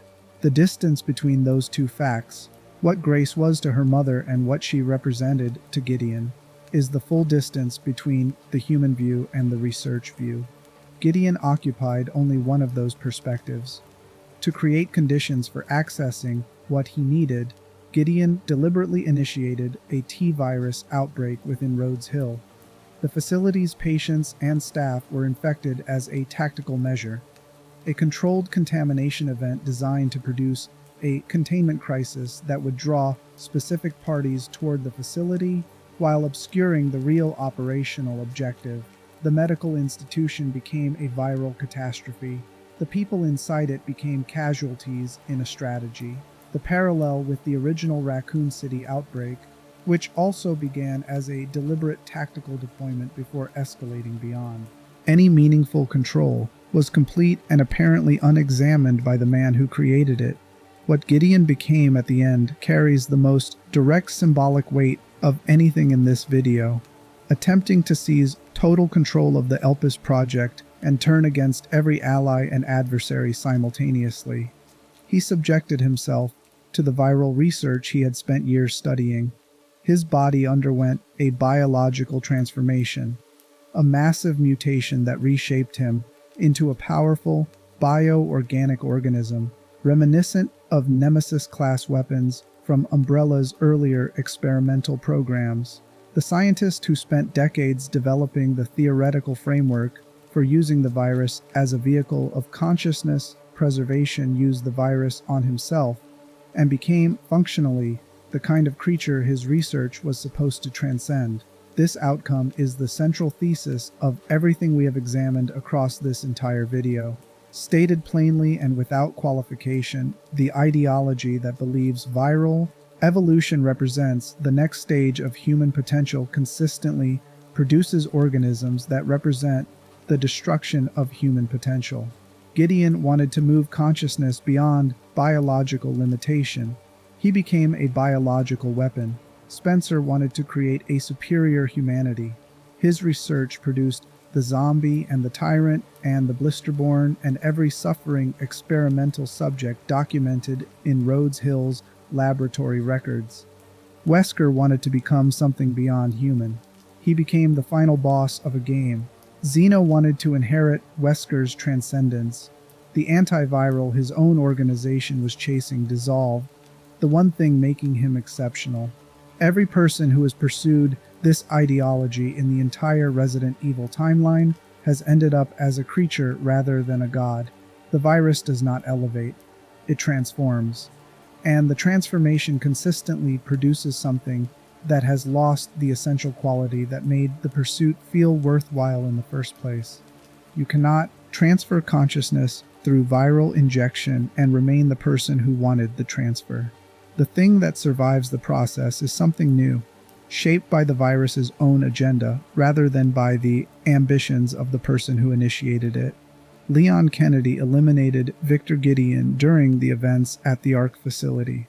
The scientist who began as an umbrella researcher, who continued that research in a private medical facility disguised as charitable healthcare, who orchestrated a viral outbreak to obtain a biological component, who spent years building toward the possibility of defeating death through viral science, ended as a target neutralized by a government agent in an underground laboratory beneath a condemned city.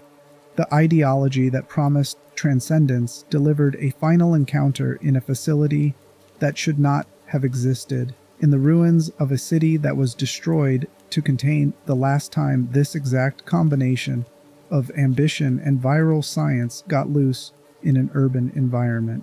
Raccoon City was supposed to be the end of it. Rhodes Hill demonstrates that endings only end what they end. The virus is still out there. The research is still being refined. The catalog is still accepting new listings. And somewhere in some facility with a legitimate surface and a concealed purpose, someone is reading Spencer's theoretical work and believing they understand it well enough to succeed where everyone before them failed. That belief is the most persistent bioorganic weapon in the entire Resident Evil universe. And unlike the Garmr or the Liquor Beta 2 or the T501, it has never once been put in a catalog. It spreads on its own. Chapter 15. The system beneath the creatures. Pull back until all of it is visible at once. What you are looking at is a system of institutional consequence that has been running for over a century. Its earliest expression was a grieving woman in a cave who found a fungal organism and chose to view it as a scientific tool rather than as something beyond her understanding. Its next expression was a British aristocrat who recognized that tool's commercial potential and built a corporation to exploit it. Its next expression was a generation of researchers who accepted the ideology of their employer and directed their expertise at goals they were told were necessary. Its next expression was the collapse of that corporation and the survival of its knowledge in private hands, academic networks, criminal organizations, and individual researchers who relocated their ambitions when the institutional infrastructure that housed them was destroyed. Every creature in Resident Evil 9 Requiem exists at a specific point along that century-long chain of institutional consequence. The new generation zombies are at the end of the chain's most basic output, the simplest result of releasing the most common viral product in the worst possible context. The blister heads and the Blisterborn are what happens when that basic output is left to run without intervention. The chunks are what happens when the research that produced the basic output also conducted experiments on the same population it later infected, creating pre-compromised biology that the virus then found and amplified. Marie and Emily and the Series 60 clones are what happens when researchers inside that population were pursuing experimental goals with human subjects who had no institutional protection and no external advocates. The Garmr and the Liquor Beta 2 and the T501 are what happens when the organization collapsed, and the knowledge was inherited by groups with even fewer constraints and even more direct commercial motivation. The Titan Spinner is what happens when an urban environment is contaminated, sealed, and left entirely alone for nearly 3 decades. Plant 43 is what happens when the contamination spreads beyond human hosts into the botanical infrastructure of a sealed environment and continues mutating without direction or management. Xeno is what happens when the ideology, the specific belief system that drove everything else, is explicitly preserved, cloned, and handed to a new actor as a complete philosophical inheritance. Victor Gideon is what happens when a professional who spent their formative years inside the original institution watches the institution collapse and then reconstructs its essential structure, its methods, and its moral framework in private, because the ideology that justified those methods never lost its hold on him. Take all of that together and the shape becomes visible. The virus did not create this. The virus is a tool. Tools do not have agendas. The system that built the tools, deployed them, managed them, documented their outcomes, revised its methods when outcomes were unsatisfactory, protected itself from accountability when outcomes became catastrophic, and then survived its own official termination to continue operating through successor entities. That system created every creature in this game. The virus is consistent and predictable in ways the human beings around it never managed to be. The virus does what it does. Every single time, without exception, without pause, without the capacity for regret or revision, or the decision to stop. The humans around it had all of those capacities and chose differently. Chapter 16. Why Institutions Preserve Their Own Ideology. A real-world lens on the system Resident Evil 9 is diagnosing. The pattern that Resident Evil 9 Requiem diagnoses: an organization builds a harmful ideology, gets exposed and nominally destroyed, and then watches that ideology survive through its practitioners, successor organizations, and inherited frameworks, is not science fiction. It is documented institutional behavior that social scientists and historians have studied extensively. Organizational psychologist Carl Weick developed a concept he called organizational sense-making, the process by which the members of an institution build shared frameworks for interpreting the world and justifying their actions. These frameworks become embedded not just in documents and protocols, but in the professional identities of the people who built careers within the institution.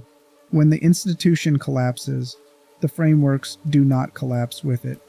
The people who internalize those frameworks carry them forward into whatever comes next. They reconstruct familiar patterns because those patterns feel correct, even when the institution that originally generated them no longer exists. This is why Victor Gideon built Rhodes Hill in the image of Umbrella.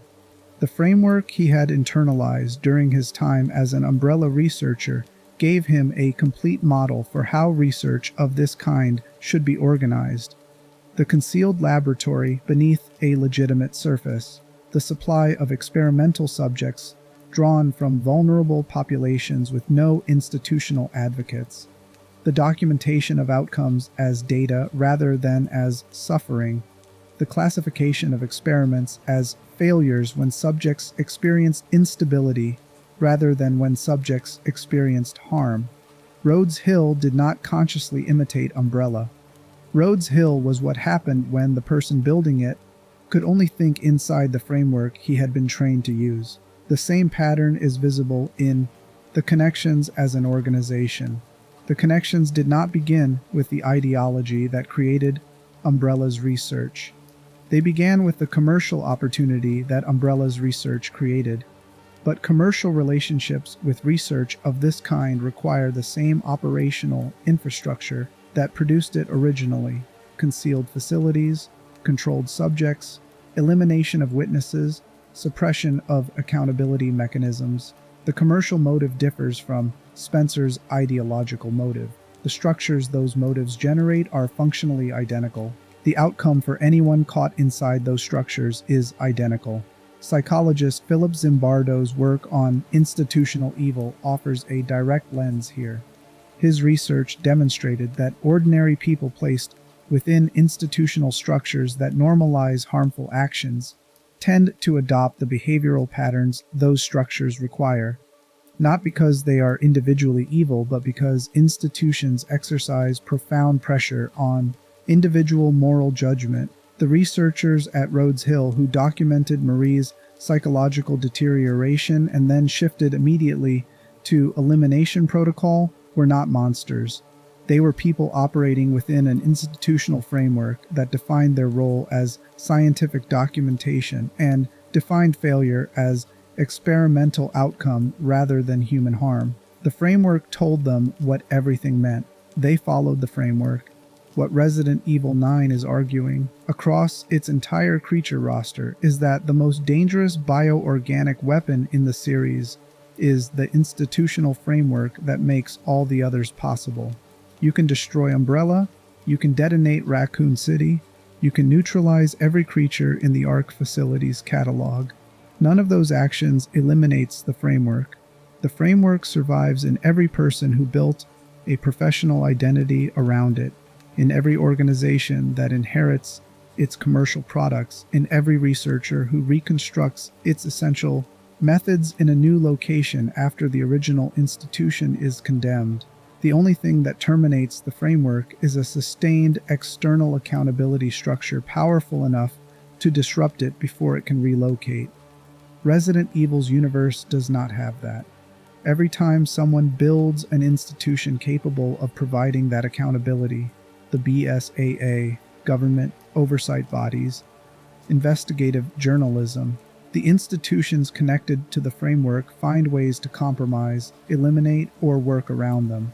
This is not accidental narrative repetition across the franchise. It is the game's most persistent thesis. The accountability mechanisms are always inadequate. The ideology always finds new vessels. Xeno is a literal clone of that problem. The body is reproduced. The belief system is reproduced. The physical tools of enforcement are reproduced. Only the understanding is missing, and the understanding was never transmitted because the system that built the original did not believe the understanding was something anyone else needed to have. The final thread. What every creature was telling you. Walk back through the roster one final time with that lens fully in place.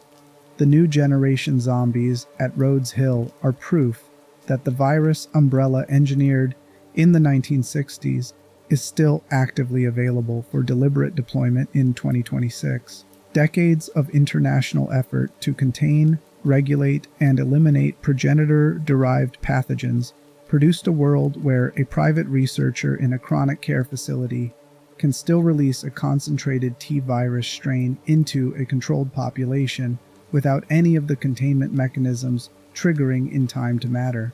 The ideology's first product is its most persistent product, still generating the same outcome in the same operational context. A sealed environment, a captive population, a deliberate release that the original Umbrella researchers designed it for. The Blister Heads and the Blisterborn are proof that the modified viral strains circulating in 26 represents an evolved version of Umbrella's research rather than its original product. Someone somewhere along the chain of inheritance between Umbrella's collapse and the events of Requiem continued advancing the viral platform. The escalating mutation chain, zombie to Blister Head to Blisterborn, is not a naturally occurring phenomenon. It reflects a viral architecture that was deliberately modified to continue evolving inside hosts rather than stabilizing at the initial zombification stage. This modification requires a researcher, a laboratory, and a goal. Those three things existed inside the ideology's surviving network.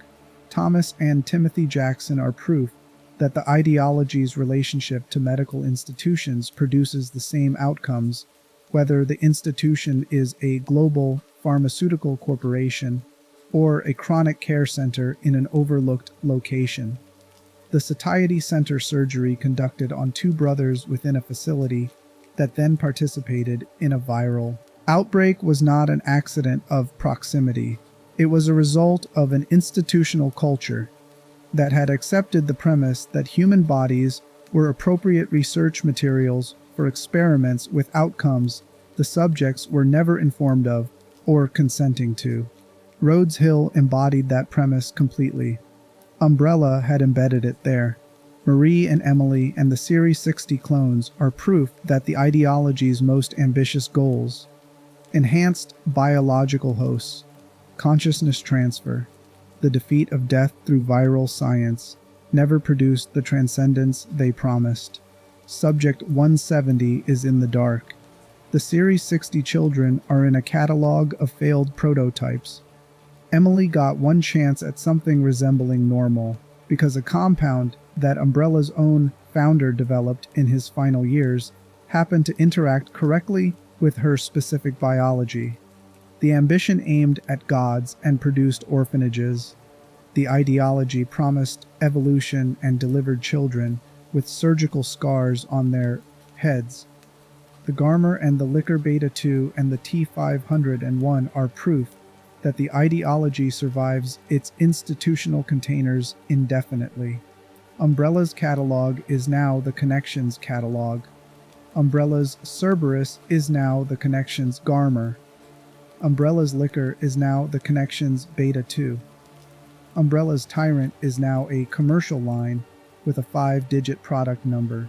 Every product, every research foundation, every experimental framework that Umbrella built has a successor organization offering a refined version on the international bioweapon market. The corporation died.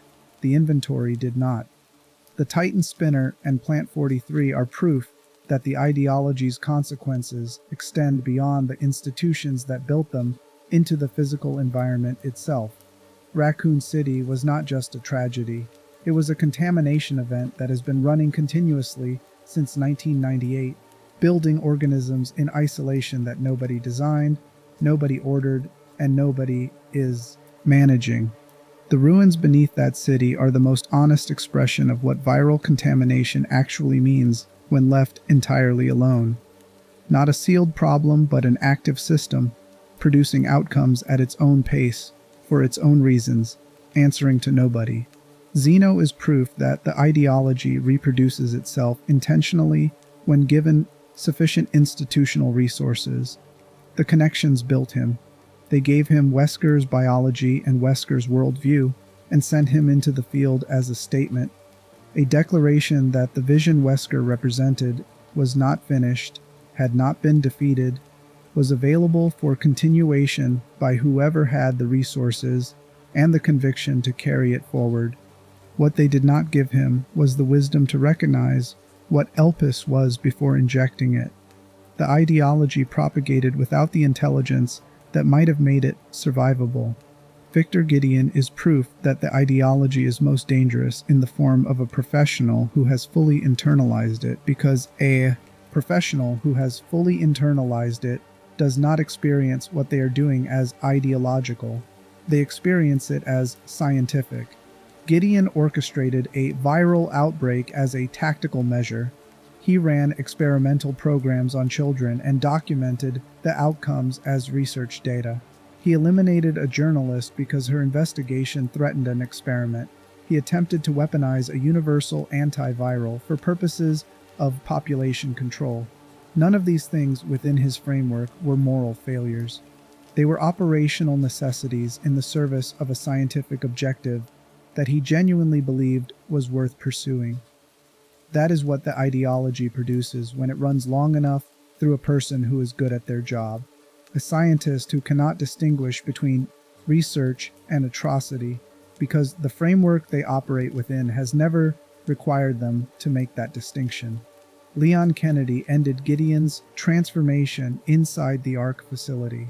The encounter resolved in the only language available once the institutional accountability mechanisms had been exhausted and the viral research had been allowed to persist across decades through successive containers.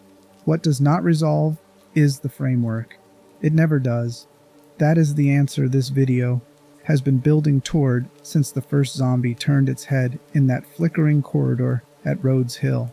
Every creature in Resident Evil 9 Requiem is a monument to what happens when an institution decides that human life is a variable to be managed rather than a value to be protected. Some of those monuments wear lab coats, some wear catalog listings, some wear the borrowed face of a dead man who believed he was better than everyone around him. Some just stand at the end of a hallway with exposed muscle fibers and a tongue that can kill you from across the room. The virus does not build monuments. The ideology builds them. The virus just provides the materials.